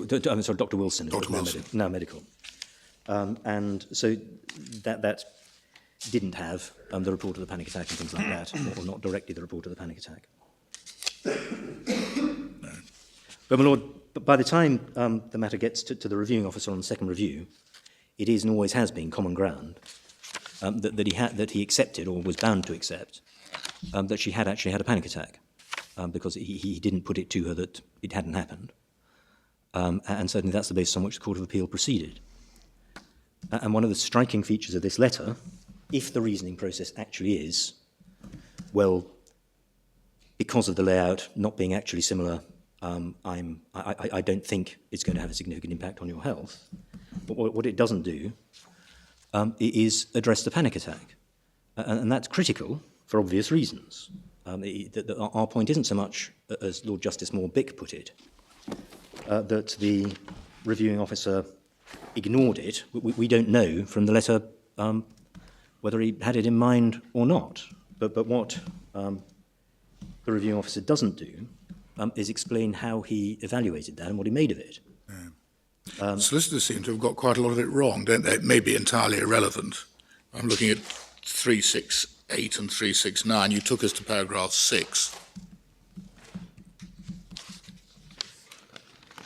No, yes, they did, and they said it was. So paragraph 6 is the bit, obviously, that matters to your present submission. But 9 and 10 are both simply wrong, aren't Oh, that's right, and it's and as the reviewing officer pointed out. Yeah. Okay. But as my lord says, they're not material to this point. What the reviewing officer Except had that to one deal wonders with. where they got it from, but there we are. Yes, I'm not May not able matter to. in I'm the not end. able to answer that. But the reviewing officer had to deal with the material he had about this applicant and about her reaction. And as I've said, he was bound to take the panic attack as a fact. Right. It's a stark feature of the material, and it undermines any suggestion that because there's no objective similarity, then there will not actually be any reminiscence or reaction, because there is no objective similarity here, yet the reaction happens. Which is why, in starting all of this discussion, I said that the panic attack was evidence of it being an inciting stressor. And it's evidence that the reviewing officer simply doesn't deal with, and we don't know. Does he think if you go in, you're not actually going to be reminded? Does he think if you go in, you'll be reminded but nothing bad's going to happen to you? Or does he think that you'll go in and you'll be reminded and you will have PTSD symptoms, but in some way they can be ameliorated? Does he think that they won't be significant? We've got no idea what he makes of any of that. And the key to unlocking all of that is to address, well, we know that the panic attack happened. That means that there is something likely to happen here. And so the reviewing officer's got to evaluate it. And that's against a background where, as I suggested on going through the decision letter, the respondent appears to have worked on the basis that if the appellant actually was reminded of prison by an inciting stressor that he accepted was objectively reasonable, then that would create a sufficient risk of harm, and that was the inevitable consequence, we said, of the medical evidence. But that proposition, taken together with the fact that she actually did have a panic reaction on visiting the flat, means that the reviewing officer can't get away from the need to give her a reasoned explanation as to why that reaction, the one she actually had, is relevantly different. Where's the clearest statement of the panic attack? It's in the passage. It's in the Radford letter and in the interview. So the Radford letter describes the panic attack. The interview is her personally confirming that it happened. But the point, and given that has to be taken as an established fact, what she's entitled to, as a bare minimum, in order to make the letter intelligible, to deal with the real issues, and to explain whether or not the reviewing officer's got the right test, is to give her a reasoned explanation as to why it is that reminder, the reminder she actually has and that leads to a panic attack, is in some way relevantly different from a reminder that is the result of an objective, explicable similarity with a prison cell. And that's the thing that is wholly missing from this letter. And without it, you simply can't understand how or why the reviewing officer's reached the conclusion he has.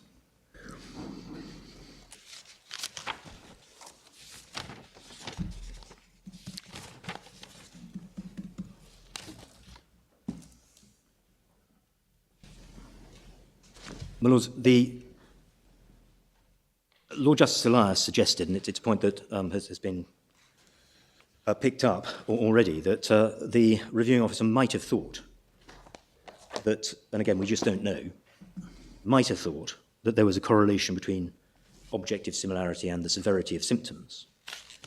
But that's not part of his reasoning. And if it was, then it still fails to explain what the lack of objective similarity has to do with severity of symptoms, how it impacts on them. And moreover, there's nothing on the medical evidence to support the hypothesis that there is some link between objective similarity and the potency of any inciting stressor.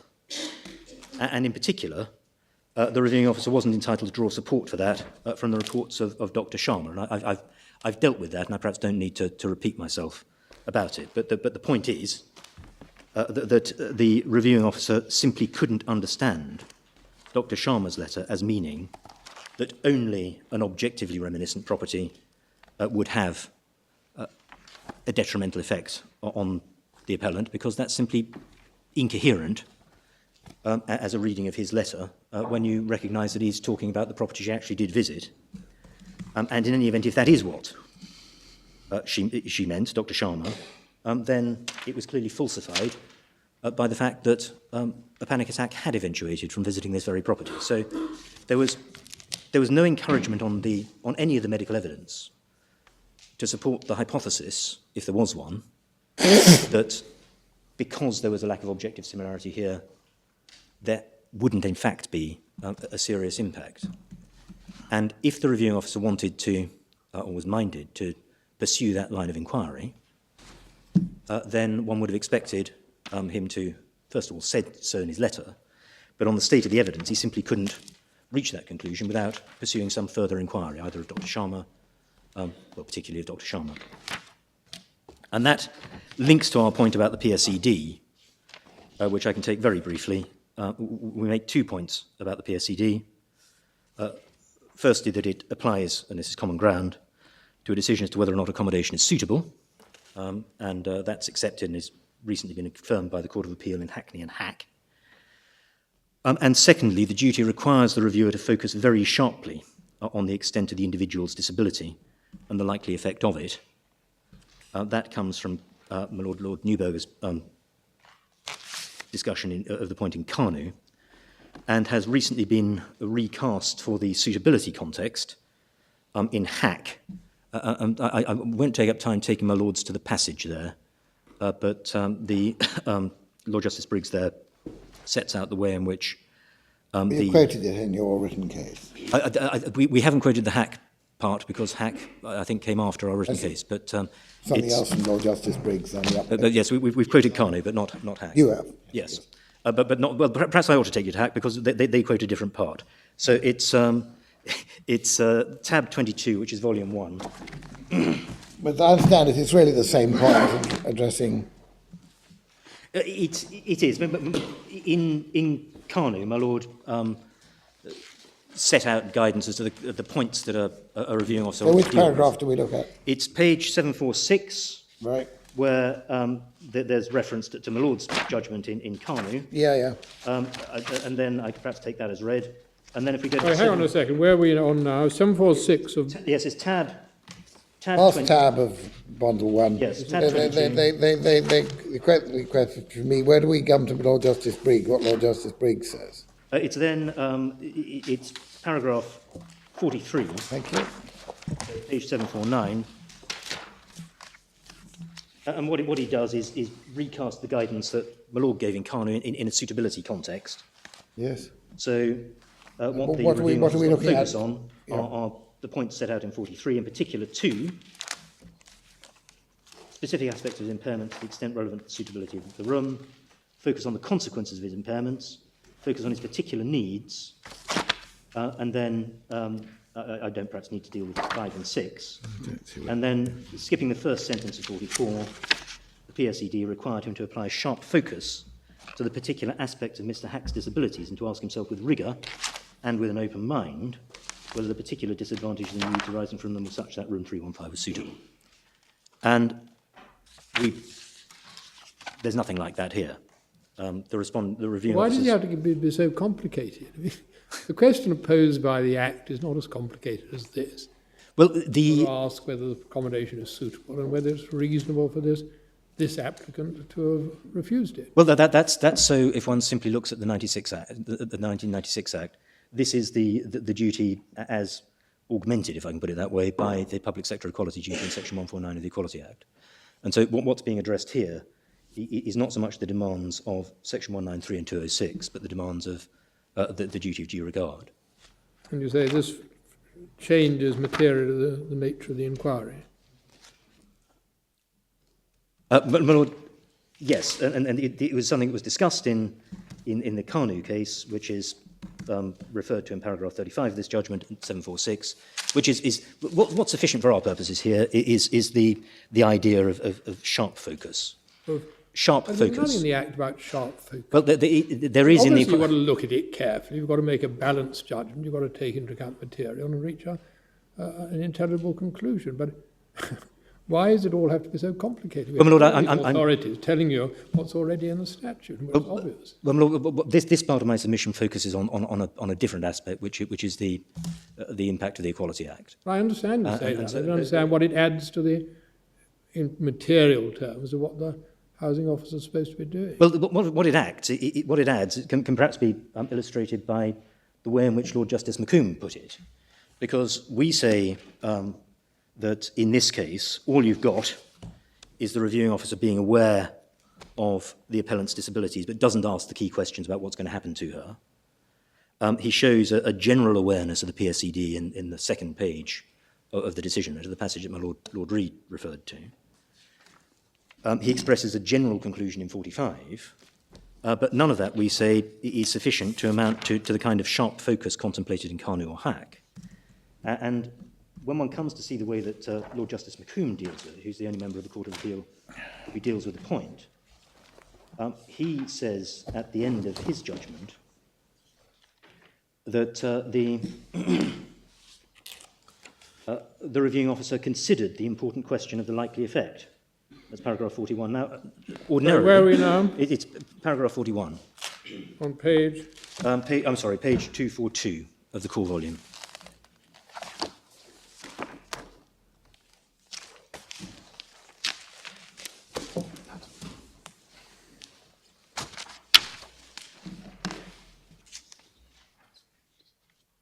Well, that's true, he did. I mean, that was what it was all about, was her particular problems. No, indeed, but the point I make, I'll simply make this point and then move on from this, but that the Lord Justice McComb refers to something being simply being considered, but that can cover a range of consideration and as a matter of ordinary public law. But how could the focus have been any sharper than it was here? I mean, you say he got the law wrong, but I mean, there was a very sharp focus on the particular problem that this applicant had because of her background. Well, no, but the sharp focus means that you ask that there's a glaring question here that isn't addressed. And that question is, well, what's all right? The GPs describe a property that the reviewing officer thinks isn't an accurate description of this property. The glaring question is, well, what's going to happen if she goes into this property, given that it doesn't have the attributes that are described in the GP's letter, and Yes, that's I the understand inquiry. that, and that goes to whether it's reasonable for her to accept it or not. No, it does, but it's the But what inquiry. does this add? This public sector equality duty add to that problem? Well, it's simply this: that if you're looking at it through the discipline of sharp focus, then it helps you more clearly to come to the conclusion that this was an inquiry that the reviewing officer had to make if he was going to turn down the application on this basis. Because there simply wasn't an answer to the question, what's going to happen to her in this property? And it's not answered simply by making the observation that the property doesn't look like a real prison cell, which in effect is what the reviewing officer says. And what it really boils down to is that her rejection of the room was regarded as unreasonable because her description of it to the GP didn't match what it actually is like. Yes. And you say that's wrong. But I mean, it's not a question of sharp focus or otherwise. It's either right or it's wrong.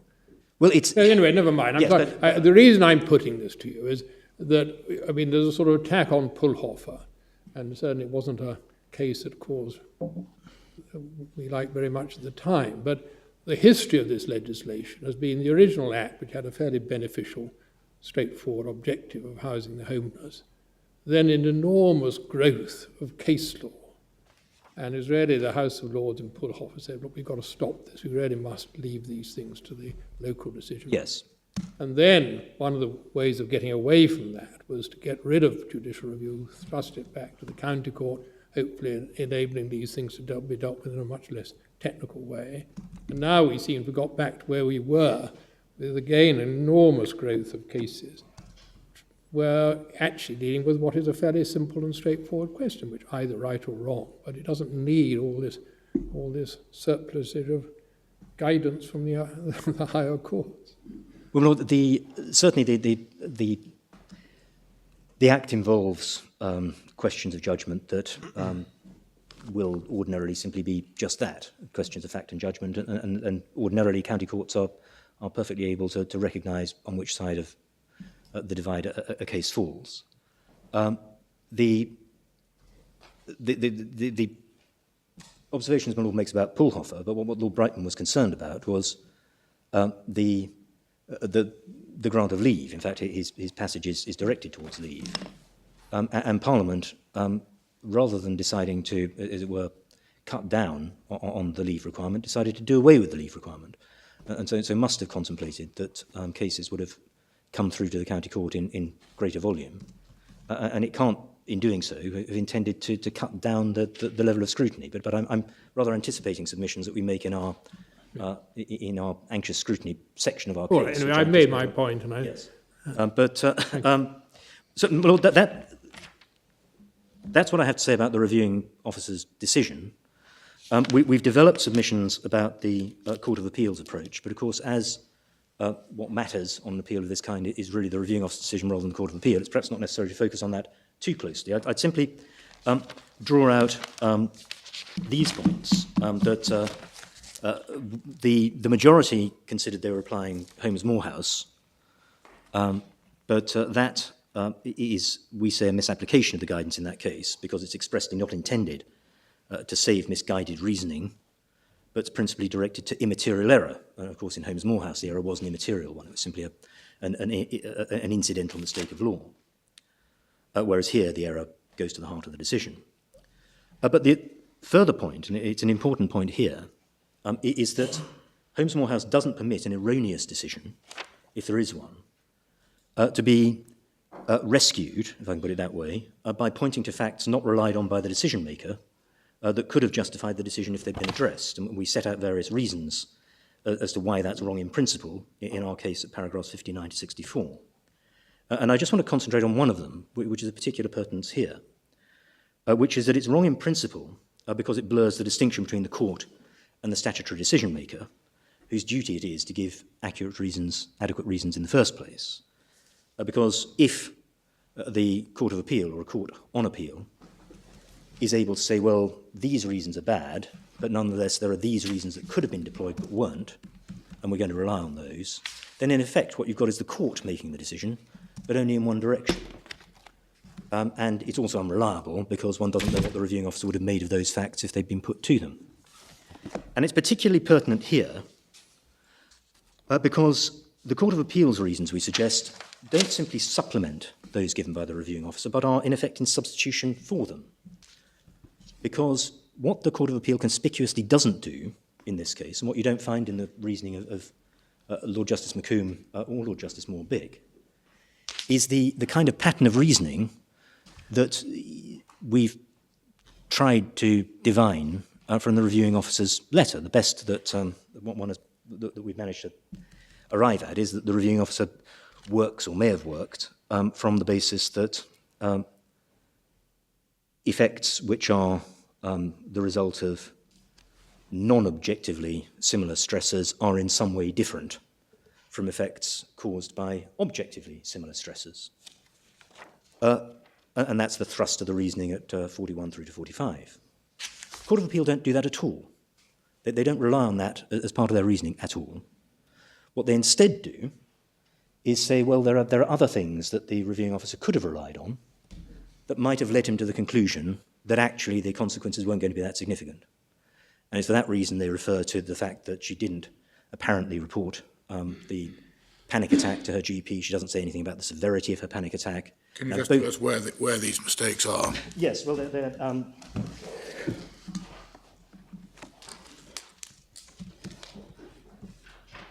Somewhere around 238, 239. Yes, I'm sorry, Lord. The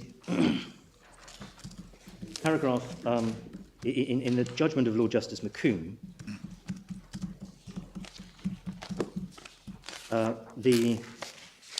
one sees in paragraph 30, bottom of that paragraph, she accepted the property to be suitable for her as temporary accommodation. In so doing, she must be aware that temporary accommodation could be for a significant period of time. Well, leaving aside the fact that we say is an assumption that can't be made, it's not something that the reviewing officer referred to. And then at 31, he says he relies on the fact nowhere in the material was there even a statement from the clinicians that the experience of the round window had been reported to them, and they concluded that showed the effect of the impairment. I can't hear what you're saying. I'm sorry, my lord. It's the final sentence in paragraph 31, Yes. which is a report to the clinicians, and then the point is made perhaps more clearly in the judgment of Lord Justice Moore-Bick. Paragraph 61, page 246, 247. Thank you. Where he says the panic attack, this is 4 lines down on page 247, was heavily qualified by the fact she said nothing about the severity, doesn't appear to have reported to her doctor, and then by the fact that she would apparently have been willing to accept the flat as temporary accommodation. And so in that paragraph, Lord Justice Moore-Bick's apparently giving That sentence is quite... 5 reasons for it being heavily qualified. Severity, no report, accepted not exactly like, and the doctor's description and acceptance of temporary accommodation. 3 of those are ones that don't feature in the reviewing officer's letter at all, and the one about the GP is suspect for the reasons I've discussed, and in any event premised on, if it is part of the reviewing officer's reasoning, on it's defective for the reasons I said. The point about the temporary accommodation was something that had come up in the interview with her shortly before the reviewing officer's decision. That's right. Yes. So are you saying that it wouldn't have been in his mind? Or it's like the panic attack. It's not in his... It happens... It's not something that I can say isn't in his mind, but it doesn't form part of his reasoning. When you look at 41 to 45, that's where he says what leads him to the therefore conclusion in paragraph 45. But why aren't we entitled to take into account, since it's something which has been discussed, she was aware of, he was aware of, deciding whether it was reasonable? Well, if one were pursuing a pure rationality challenge, then you're entitled to look at the material before the decision maker. That's not the nature of this challenge. The nature of this challenge is reasons and an error of law. And it's not a case where one has opaque reasoning, or at least not opaque reasoning in this sense. But I mean, here, one of the issues, he was obviously taking the view that the doctors hadn't probably had the full picture and didn't really fully understand the things. And he mentions the question of the size of the windows, but the temporary accommodation was clearly a material point which he was entitled to take into account, wasn't he? Well, but he doesn't take it into account. We don't know that he doesn't. He doesn't actually mention it. Well, no, but what one sometimes has in a decision letter is someone says, I've looked at all the material and I've reached this conclusion. And so in those circumstances, one can sometimes say, well, there are things that aren't expressly mentioned that must have been in the reviewing officer's mind. In this case, the reviewing officer's done something different. He's been quite specific about what he's taken into account. He's been too detailed. But it's not simply taking advantage of the reviewing officer for having taken the trouble to express himself fully. Because when one looks at that reasoning, it's clear that there's a pattern to it, which is that he thinks the reason why his conclusion in 45 is justified is all to do with the lack of objective similarity. And what he hasn't done, and what he seems to have simply taken as a given, is that if there is an impact, then it's going to be sufficiently severe, which is why he doesn't address it. Whereas the Court of Appeal do the opposite. They don't refer to the lack of objective similarity, but they say, well, here are all these things that point to it not being that severe.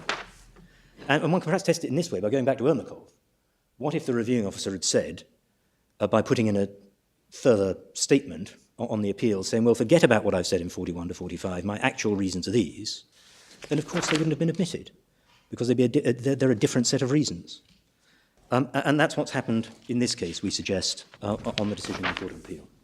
Thank you. They put, Lord Justice McComb really, I think, puts the point which the reporting officer was making in a nutshell, paragraph 31 on 239, where Lord Justice McComb says the doctors reported the type of property that was likely to affect her mental health. This property was clearly not of that type. Yep. Yes. So, I mean, if that's a proper reading of the GP's letter, well, then that follows. Well, it does. You're saying that's a complete misunderstanding of what the GP was saying. No, it is, but even if it's not a misunderstanding, you have to deal with the panic attack and the fact that it actually happened, and the letter doesn't. I'm reminded that as well as the reasons in principle why blurring the distinction between decision maker and the court is wrong in principle. Of course, if these reasons had been expressed at the first time round, then they could have been the subject of scrutiny and appeal in the county court. But of course, it's not good enough for them to be raised in the Court of Appeal. So my Lord, that's the decision letter and reasons. And my Lord, the remainder of my submissions deal with the Article 6 point and where it leads. And I'm somewhat in the court's hands as to how much of that you want me to deal with, or whether perhaps I should deal with it in reply to the Secretary of State if it... We better get another word about this, My immediate reaction is it's slightly unfortunate, but if we don't hear this, then the Secretary of State has come along for nothing. And I think maybe we should probably hear briefly from the Secretary of State why we should decide that point, and when they will consider how to proceed on that point. Yes. But for the moment, then, I take it that those are your submissions, subject to that. Yes, they are. I think you've told us that, that Article 6 may make a difference in one respect. You told us that, if necessary, you wanted to submit Yes. that it adds to the duty to ensure an adequate investigation. Yes. Have I got that right? Yes, so the way it bites here is the two errors that we say are defects in the Court of Appeal's approach to the reasons in this case, is they allowed, in effect, a general statement of reasons to pass muster without revealing the decision-maker's state of mind properly, and how the decision-maker had gone about investigating the facts. Yeah. And that's something which is within the reach of Article 6, because that's what an Article 6 is all about, inquiry is all about, because the process overall, as one sees from Ali, has to produce a sufficient inquiry into the issues, and if those issues are factual issues, it's got to produce an inquiry into those. And so that's the first point. And secondly, if reviewing courts are permitted to rely on additional reasons, then that's also an Article 6 breach, because in effect it means that the decision stops being an independent decision. Right. I only get to that point if my points on the decision letter aren't already well founded in domestic law. And I've got a more general point, which is to do with the observations that we make in our case, that Pulhofer and the extremely strict restrictive approach identified in Pulhofer simply isn't compatible with the demands of Article 6. But again, that's something which is something where we invite the court to revisit the Pulhofer guidance in the light of Article 6 and developments in the common law. That's what we've developed in our case, and it's something one only gets to really at a later stage in the argument. Thank you very much. Do you think we should hear from Secretary of State? Should we? Is it sensible? What should we do? What do you think we should do?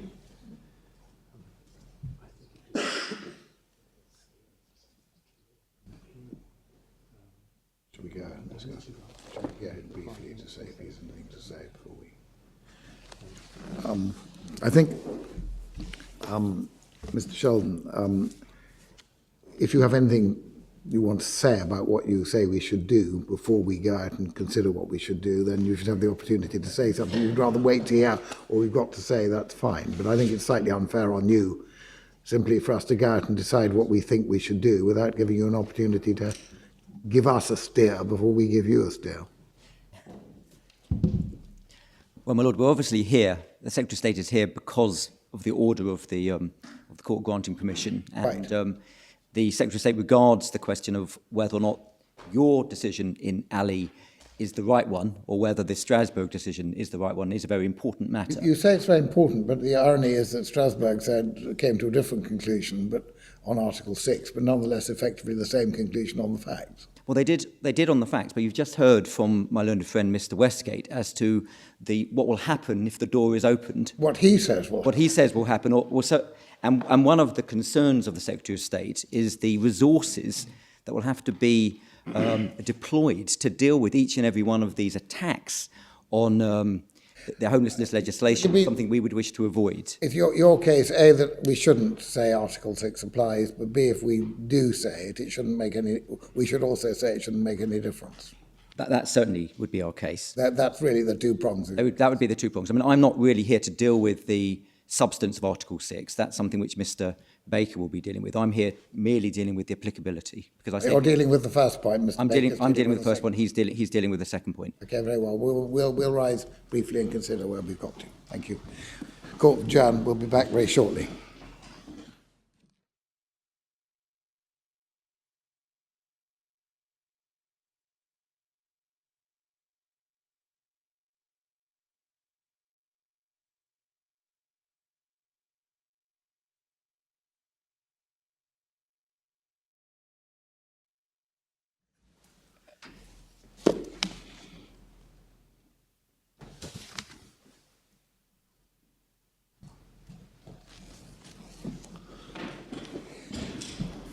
I think, given that the point is going to come up sooner or later, and given that you're here, and we formulated the question, or the panel, it would be wrong not to deal with it. So we will deal with it. I think the best way to deal with it is to hear Mr. Sheldon first, and then see where we go.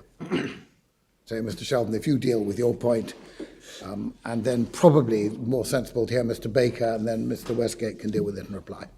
And as Mr. Baker, you can deal with all your arguments, and then we'll come back to Mr. Westgate. Thank you. My Lord, I'm most grateful that my day has not been wasted. My Lord, You haven't heard what we're deciding. I'm being presumptuous. My Lord, the Secretary of State wishes to address you merely on this one point about whether or not Article 6 does apply. We have some very full written submissions for which we're very grateful. And we have... Less than 39 pages. I'm not going to go through the detailed submissions as set out, but I'm going to just try and highlight some points. That's exactly the course I'd encourage you to take. What the Secretary of State submits is that you should reaffirm this court's previous decision in Ali, and then allow the matter to go forward, if necessary, to Strasbourg, so that there can be valuable and constructive dialogue on the question of applicability. So this is really a Horncastle case. The Horncastle case, and we say so for a number of different reasons. Can I ask you, did the Secretary of State take part in Ali in Strasbourg? I believe so. Did the Secretary of State request that the case be referred to the Grand Chamber? My understanding is no. And it may well be for the point that my Lord Neuberger pointed out, which is, well, they kind of won on the second part, and maybe why disturb the apple cart? Yeah. But I don't know. Can you, if you've won, if the UK has won, can it then ask for it to go to the Grand Chamber? Looking at regulation Article 43, either party Yes, can I see. can So even can if you've refer. won, you can, yeah. Can do. Thank you. My Lord, we say that the constructive dialogue would be useful in this case for a number of different reasons. Firstly, as you will note, this is a single chamber decision. Yes. Secondly, we say it's a substantial departure from a clear and constant line of Strasbourg jurisprudence, in that, as they recognise in Strasbourg, They've never considered a benefit in kind type case. and we say this is a case which does involve various elements of discretion which involve resource considerations, which has not been part of the jurisprudence so far. Thirdly, we say that the decision of the Chamber does not appear to be a principled, or we say even an explicable one, and it certainly doesn't achieve the certainty and predictability that this court was asking for in Ali. Fourthly, we say the decision of the Chamber misunderstands or fails to appreciate an aspect of domestic law. In particular, there are many aspects of the homelessness regime, and we've already heard mention of that, where resource considerations are relevant. And it appears that the Chamber has misunderstood that or has not considered it properly. We also say that this court's previous decision was a principled one. And contrary to the case which the appellant put in their case before this court, she cannot be confident that she would win in Strasbourg. And in respect of that, I remind this court, and I'll take you to it, Lord Reid, speaking on behalf of this court in the case of King and the Secretary of State for Justice, which you have at MS 1884, it's volume 5, tab 67. Thank you. Refers to Ali and says that it's consistent with the approach adopted by the Grand Chamber in a case involving prisoners, a case called Borough. Sorry, could you just give me that again? Yes, my lord, it's in volume 5, tab 67. And you find Lord Reid's discussion of this. Paragraph 121. Paragraph 121. And I ask you to remind yourself of that.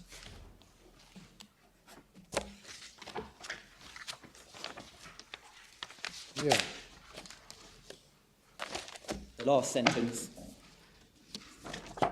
or the last two sentences, those were distinguished from benefits which were in their essence dependent on the exercise of judgment by the relevant authority. That is consistent with the approach adopted by the Grand Chamber in Bouloir. And I think that's also the approach which was followed by the Chamber in the Fourth Chamber in Ali, but you would say on a mistaken understanding of how this legislation operates. Mistaken understanding of how this legislation The operates. reasoning was that there wasn't an evaluative policy judgment being made.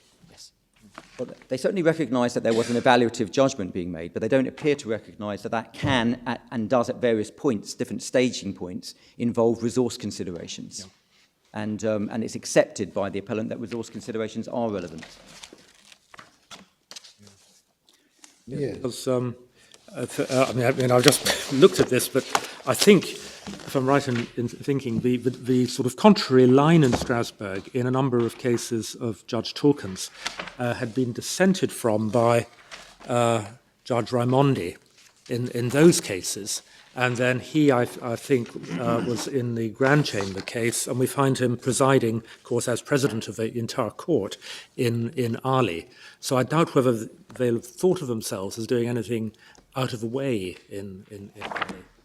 No, they may not have thought themselves doing anything different, but what's articulated in your judgment, my lord, is that to do so would be going against the jurisprudence of the Grand Chamber. And ultimately, the question is whether or not the homelessness regime involves elements of discretion or discretionary decision-making, which can include resource considerations. And if we look closely at the decision of the Chamber, they appear not to recognise that. And that's really the main point that I'm going to wish to develop. But before I get there, I just want to remind you, and you may say, I don't need to go much further. Obviously, the most authoritative recent statement of this court as to when this court should or could depart from Strasbourg is the decision in Manchester City Council in Pinnock.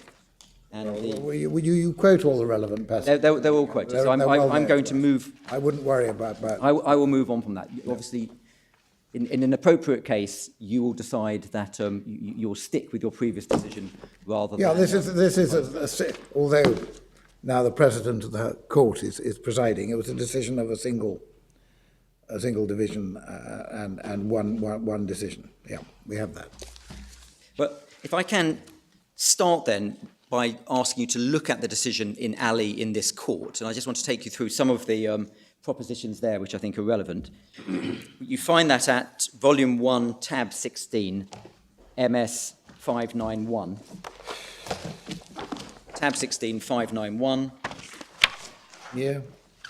All of the judges of the Supreme Court in that case decided that Article 6 did not apply to the decision-making process under the homelessness provisions. Part 7, they all decided that this was not a civil right for the purposes of Article 6. The leading judgment was given by Lord Hope, with whom Baroness Hale and Lord Brown agreed. And it's significant that Baroness Hale concurred in that judgment because, in fact, it's one of her dicta in an earlier case called Adan, which is picked up by the Strasbourg court in their decision in Ali and appear to go against what Lady Hale has herself agreed with in the Supreme Court. And we say that they were wrong to do so, and it may well be that Lady Justice Hale's dictum has been taken out of context or has been misapplied. All the passages you relied on are helpfully set out in your written case. They are helpfully set out. My Lord, I don't want to give you the impression that we're not sort of taking it as it were seriously, but it is all here and we've read it. well, my Lord, Unless there's something particularly important you want to emphasise, I'd discourage you from taking us to passages. my Lord, what I will do is I will... Because I appreciate how important this case is to your case, quite rightly. But I'm not sure we're going to be terribly helped by... Well, my Lord, what I would like to remind you of from my case, and then I will move on and look at Ali in Strasbourg, is the number of places, a number of ways in which resource considerations actually play a part in the homelessness legislation. And if I can just... To some extent, Mr. Westgate's done that. He's already done that for us. In part. My Lord Carnwath has referred to the passage in the decision-maker's decision where he refers to resource considerations. And, of course, Mr. Westgate doesn't disagree that that's relevant. As he told us, it was common ground. It's common ground. Yeah. If I can just pick up a number of... Well, if you just give us the sections, if that's the point you're doing, or you're giving us passages in the judgments, speeches. Well, my Lord, I'm going to move away from Ali in the Supreme Court. I take it that you've read it, that you appreciate it. Particularly, we've read the passages you quoted. Yeah. I take that. Essentially, what is said by Lord Hope is that there is a series of evaluative judgments, and there's also a concern about resources being taken up by fighting cases on Article 6, which could better be used to actually deal with the concerns around homelessness themselves. So there are two resource points. One is in relation to cases, but the other one is the more fundamental initial one, that it plays a fundamental part in the whole exercise under the homelessness legislation. Yep, okay. And then the further point, of course, for the Secretary of State wearing his hat for the government in general, is that if Article 6 applies here, where does it stop? Because there will be other legislation, social legislation, where there's also resource considerations involved, and the great concern is obviously that Article 6 challenges will be brought there. And I refer to the Children Act, for example. You have the Croydon case before this court, which involves Section 20 of the Children Act, but there'll also be Care Act considerations. And you say it's a great concern, a concern presumably because of an apprehension of judicialisation of procedures. Yes. And I mean, as it happens in this context, the Chamber... its message was a reassuring one. But I suppose you're worried that might not always be the case. Well, it may not always be the case, but also if what is then recognised is that, in fact, in the homelessness regime, there are resource considerations, then the question becomes, well, how much resource consideration needs to apply for Article 6 to be included or not to be included? What I would just like to refer you to is a number of places actually in the bundle where this court has said that resource considerations apply, which may not have been picked up in our case. Okay. I can probably just basically list them, and we'll. I am just going to list them. Very helpful. In decision of this court in Hotak, right, which you have at MS 772. Thank you. In your speech, my Lord, you say, of course, an authority's resources may be relevant in relation to a number of aspects of its duty under Part 7. In the Holmes Morehouse case, which you've heard reference to already. That's at MS 755. The question of whether someone is in priority need may involve resource considerations, because one of the questions is whether or not you have living with you dependent children who might reasonably be expected to reside. And the question of reasonableness there will include the fact that housing is a scarce resource. Right. There's also references in our case to the judgment of Mr. Justice Dyson, as he then was in the Sakupima case. Oh, yes. And you have that at MS 634, where he deals with the issues of financial constraints and the limited housing stock. And that's picked up by Mr. Justice Elias, as he then was in the Calgin case, which is in our supplemental bundles at 661, at paragraph 30. So 651. Thank you.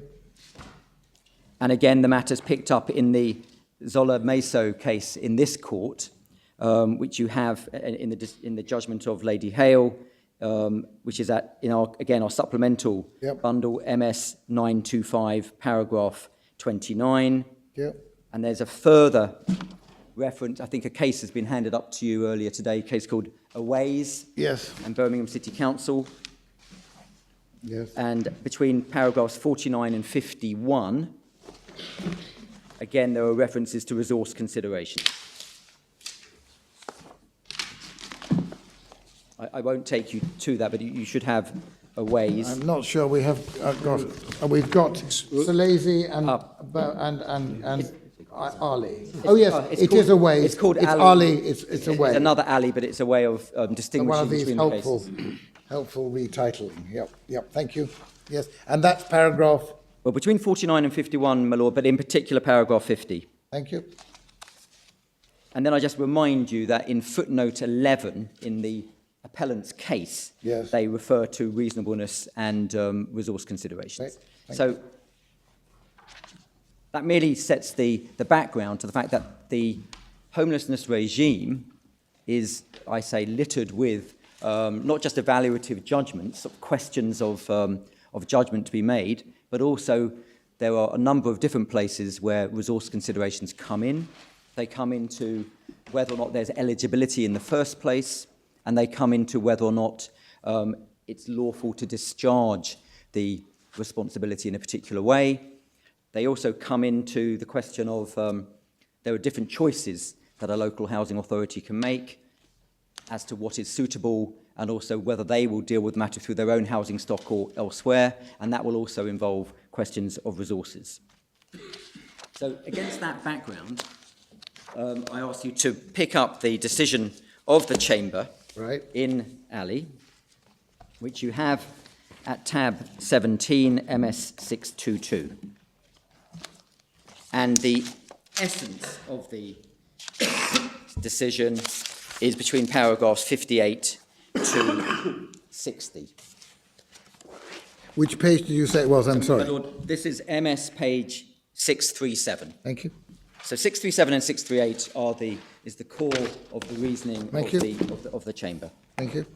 This is set out in full in your case. It's set out in our case, but I just like to take you point by point, if I can. I appreciate the time constraints, as to what they've decided and what their reasoning is.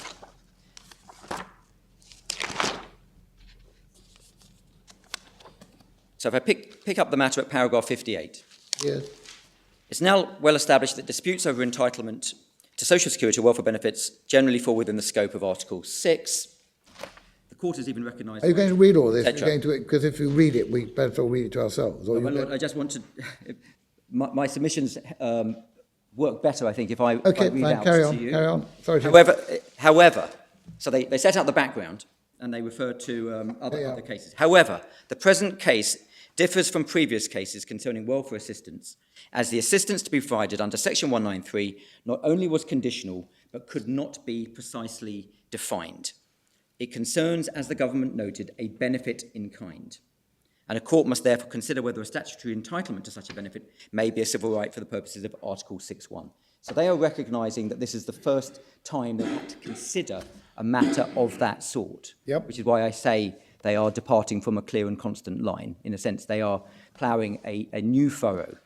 They talk about the Russian cases, which we don't need to deal with because they say they're not relevant. When you say are you saying they're going against something that's been done before, or are you simply saying they're expanding something that's They are well, on the one hand, they're expanding something. Yes. But when we come and look at resource considerations, I'm saying that they are really going against something that they've dealt with before.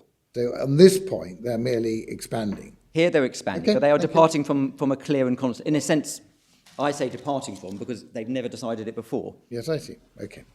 That's And valuable dialogue would involve you as a court saying, I don't think you should go that far. And 59 now is where they do go wrong. This is where they do deal with it, my lord. Thank you. So the first sentence, it is true that accommodation is a benefit in kind, and that both the applicant's entitlement to it and the subsequent implementation in practice of that entitlement by the council were subject to an exercise of discretion.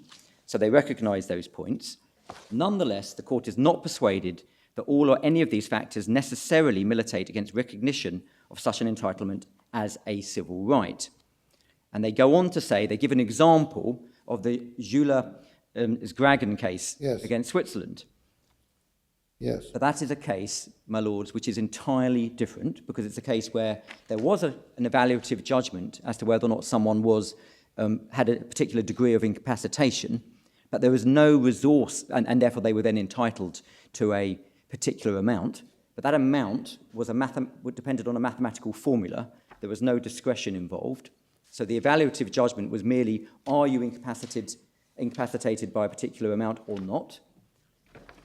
But there was no... It was not really different from saying your income tax is X because you earn Y. Exactly. There would be an element of evaluative judgment, but it's within a very narrow compass. But again, no resource considerations are involved. And you can look at... Basically, you say this is a lousy analogy. So it's not an appropriate analogy, we Yes, I say. see. Okay. Then they go on to say, in any case, the discretion, and you note that they put that in quotation marks, Yes. which I say perhaps doesn't give it its proper weight because there really is Defined discretion. limits. Yep.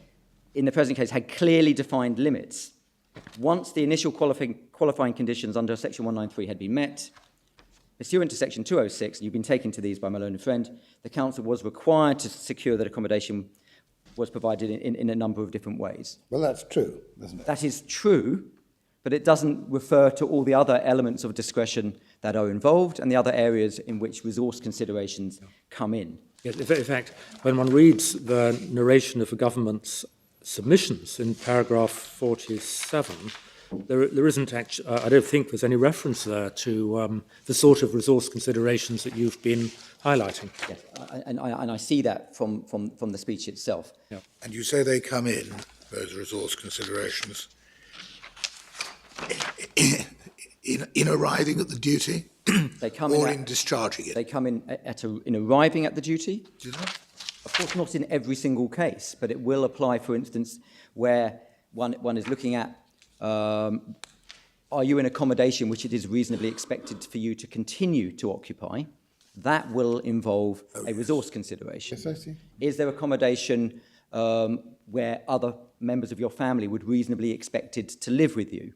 That, again, is a resource consideration. Those are the points that I was trying to take you to earlier. Yes. And then we look at it when we look at what is suitable, which plainly has resource considerations, which applies to what you get, but also if you refuse it, are they able to discharge their duty? I mean, this rather suggests it may not be an all or nothing question. If whether the courts on an appeal, whether its review of the of what had been done by the local authority was adequate for convention purposes, might perhaps depend on what the issues actually were in that case. Was there an evaluative exercise of the kind you're describing going on? In that event, it may be Article 6 wouldn't apply. If, on the other hand, there was no such exercise involved in the particular case, then the court might be expected to carry out an Article 6 compliant review. But my lord, the fundamental question is whether or not there's a civil right. And if there's no civil, we accept that there is a right, Yeah. If there's no civil right, then Article 6 doesn't apply at all. And what has been decided in this case is that the homelessness legislation, in a sense, the right to accommodation or suitable accommodation is a civil right. Yes. Then one gets, of course, into what does Article 6 mean in a particular case, and I appreciate that could potentially vary from judgment to judgment. But I'm at the first stage to say it's not a civil right because part of the analysis, part of the way you get into it and how you get out of it involves resource considerations and discretionary judgment. There's a sort of cart and horse issue. Yes. Well, it does. I understand why you say it involves the kind of resource and discretionary questions that you've adverted to, but the structure of the Act, with the appeal on a point of law to the county court judge, is designed, isn't it, to treat the decision as being capable of being reviewed in law. My Lord, in terms of our domestic structure, we would say even if Article 6 applies, of course it's satisfied by the structure that's been provided. But that doesn't mean, however, that it's a civil right.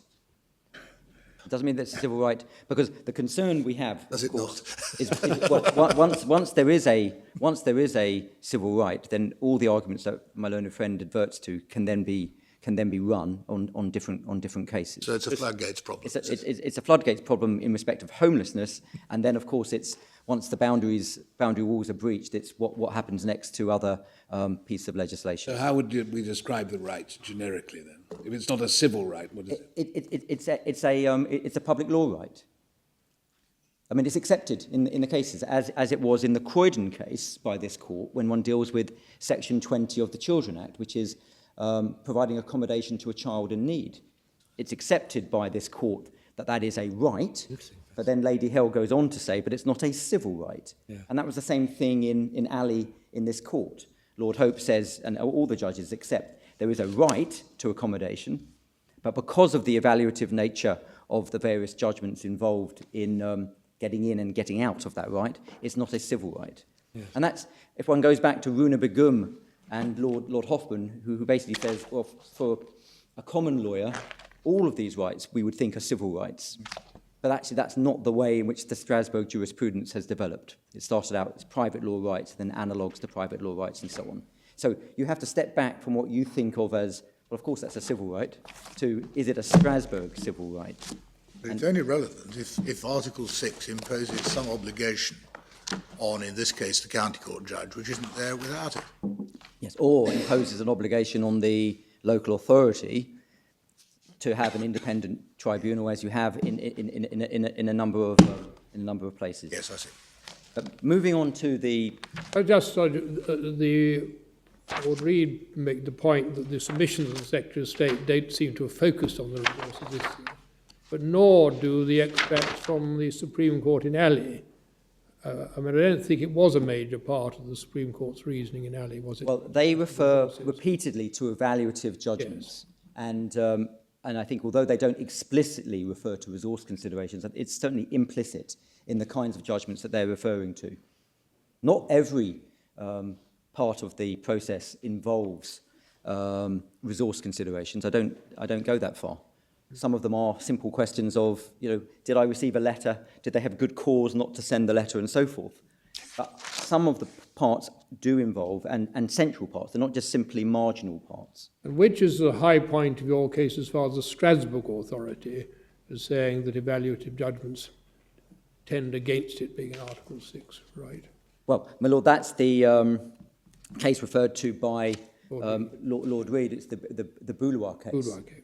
Right. But if we go on to look at the Strasbourg decision here, the Chamber decision here, they go on to say, in this regard, so I'm sort of halfway down, or actually towards the end of paragraph 59 on page 638. In this regard, the court agrees with Lady Justice Hale in Adan and Newham, because they refer to it earlier in their judgment, in which she opined that the right to accommodation under section 193 is more akin to a claim for social security benefits than it is a claim for social or other services, where the authorities have a greater degree of discretion and resource considerations may also be relevant. So they must have assumed that resource considerations are not relevant to homelessness cases, and they must have assumed that there isn't that kind of discretion involved in homelessness cases. Now, of course, they have referred to this dictum in Adan. I remind you, as I said before, Lady Hell sat in this court in Ali and will have known her earlier reference in Adan. But I think it's important if we look at Adan itself, which you find in volume 2 at MS 897 behind tab 29. So it's MS 897, tab 29.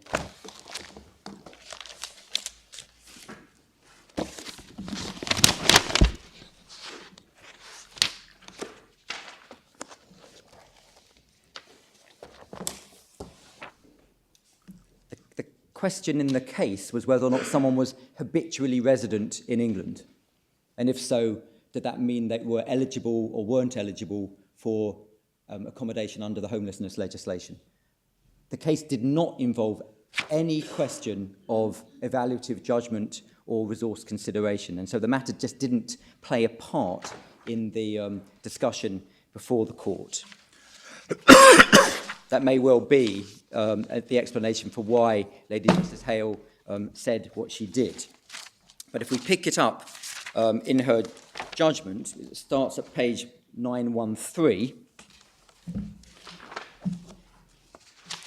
At the bottom of the page, paragraph 54, she quotes Article 6. Then she says, Mr. Booth, who is representing the local authority, has accepted, for the purpose of this hearing, that Article 6 applies.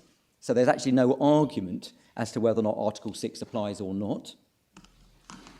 Then there is a reference to the general rule is Article 6 does apply in the field of social insurance, including even welfare assistance, and there's a reference to Schuler, Schragen, and Feldbrugger and Dumoulin, and then reference to these cases concern what we would call social security benefits. And then at paragraph 55, her ladyship says a claim for accommodation is also, it is accepted for present purposes, such a right. And then she says, once the local authority are satisfied that the statutory criteria for providing accommodation exist, they have no discretion. They have to provide it irrespective of local conditions of demand and supply. Hence, this is more akin. But what that doesn't take into account is there are various stages where resource considerations do come into the equation before you get the right, and then there are resource considerations in terms of how that right is actually met and when it can be discharged. So no argument, an acceptance, and nothing on the facts of the particular case which would have drawn Lady Justice Hell as she then was to these issues. Right. So our simple point is that when one looks at the Strasbourg case, they have not, with respect, properly understood the scope and the nature of our homelessness legislation, and it may well be that they weren't properly taken to it, and so one is not here casting any blame and so forth, but they have misunderstood the way in which the homelessness legislation works, which is why they can refer to Adan in that particular way. And so when one looks at paragraph 60 in their judgment, MS 638, they say, in light of the above, the court sees no convincing reason to distinguish between the applicant's right to be provided with accommodation, and we accept there's a right, and the right to housing benefit asserted by the applicant in SFIO. But there are big differences between homelessness legislation and the housing benefit regime that was dealt with in SFIO. Again, firstly, in SFIO, there was no dispute as to whether or not Article 6 applied. The government accepted it because it was just another social welfare benefit. Secondly, it's not a matter where resource considerations come in terms of the value of the benefit.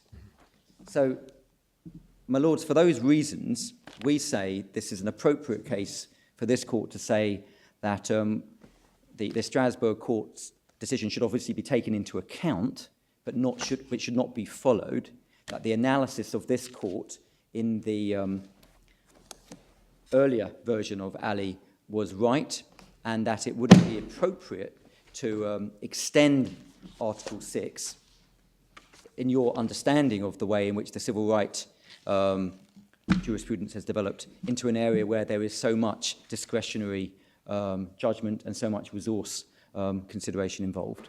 So, my lords, unless I can assist you any further, those are my points. You've been very helpful. Thank you very much indeed.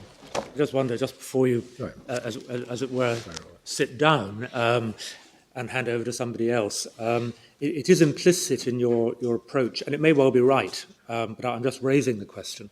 It's implicit in your approach that a given right to a benefit must be classified either as within Article 6 or outside Article 6 for all cases. Yes.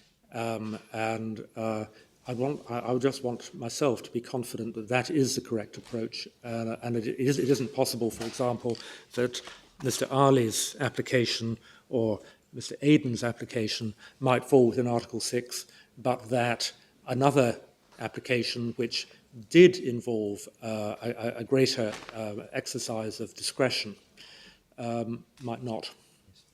My submissions are the right to accommodation, and we accept there is a right to suitable accommodation, is not a civil right. Yeah. And therefore the regime that applies to that, in however one is looking at the question, doesn't engage Article 6. Yeah. My lords.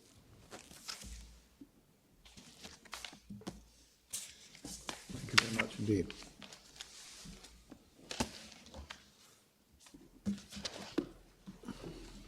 Do you want to have 2 minutes, or do you want to start at 2 o'clock? Probably more sensible to start at 2, if I may. So be it.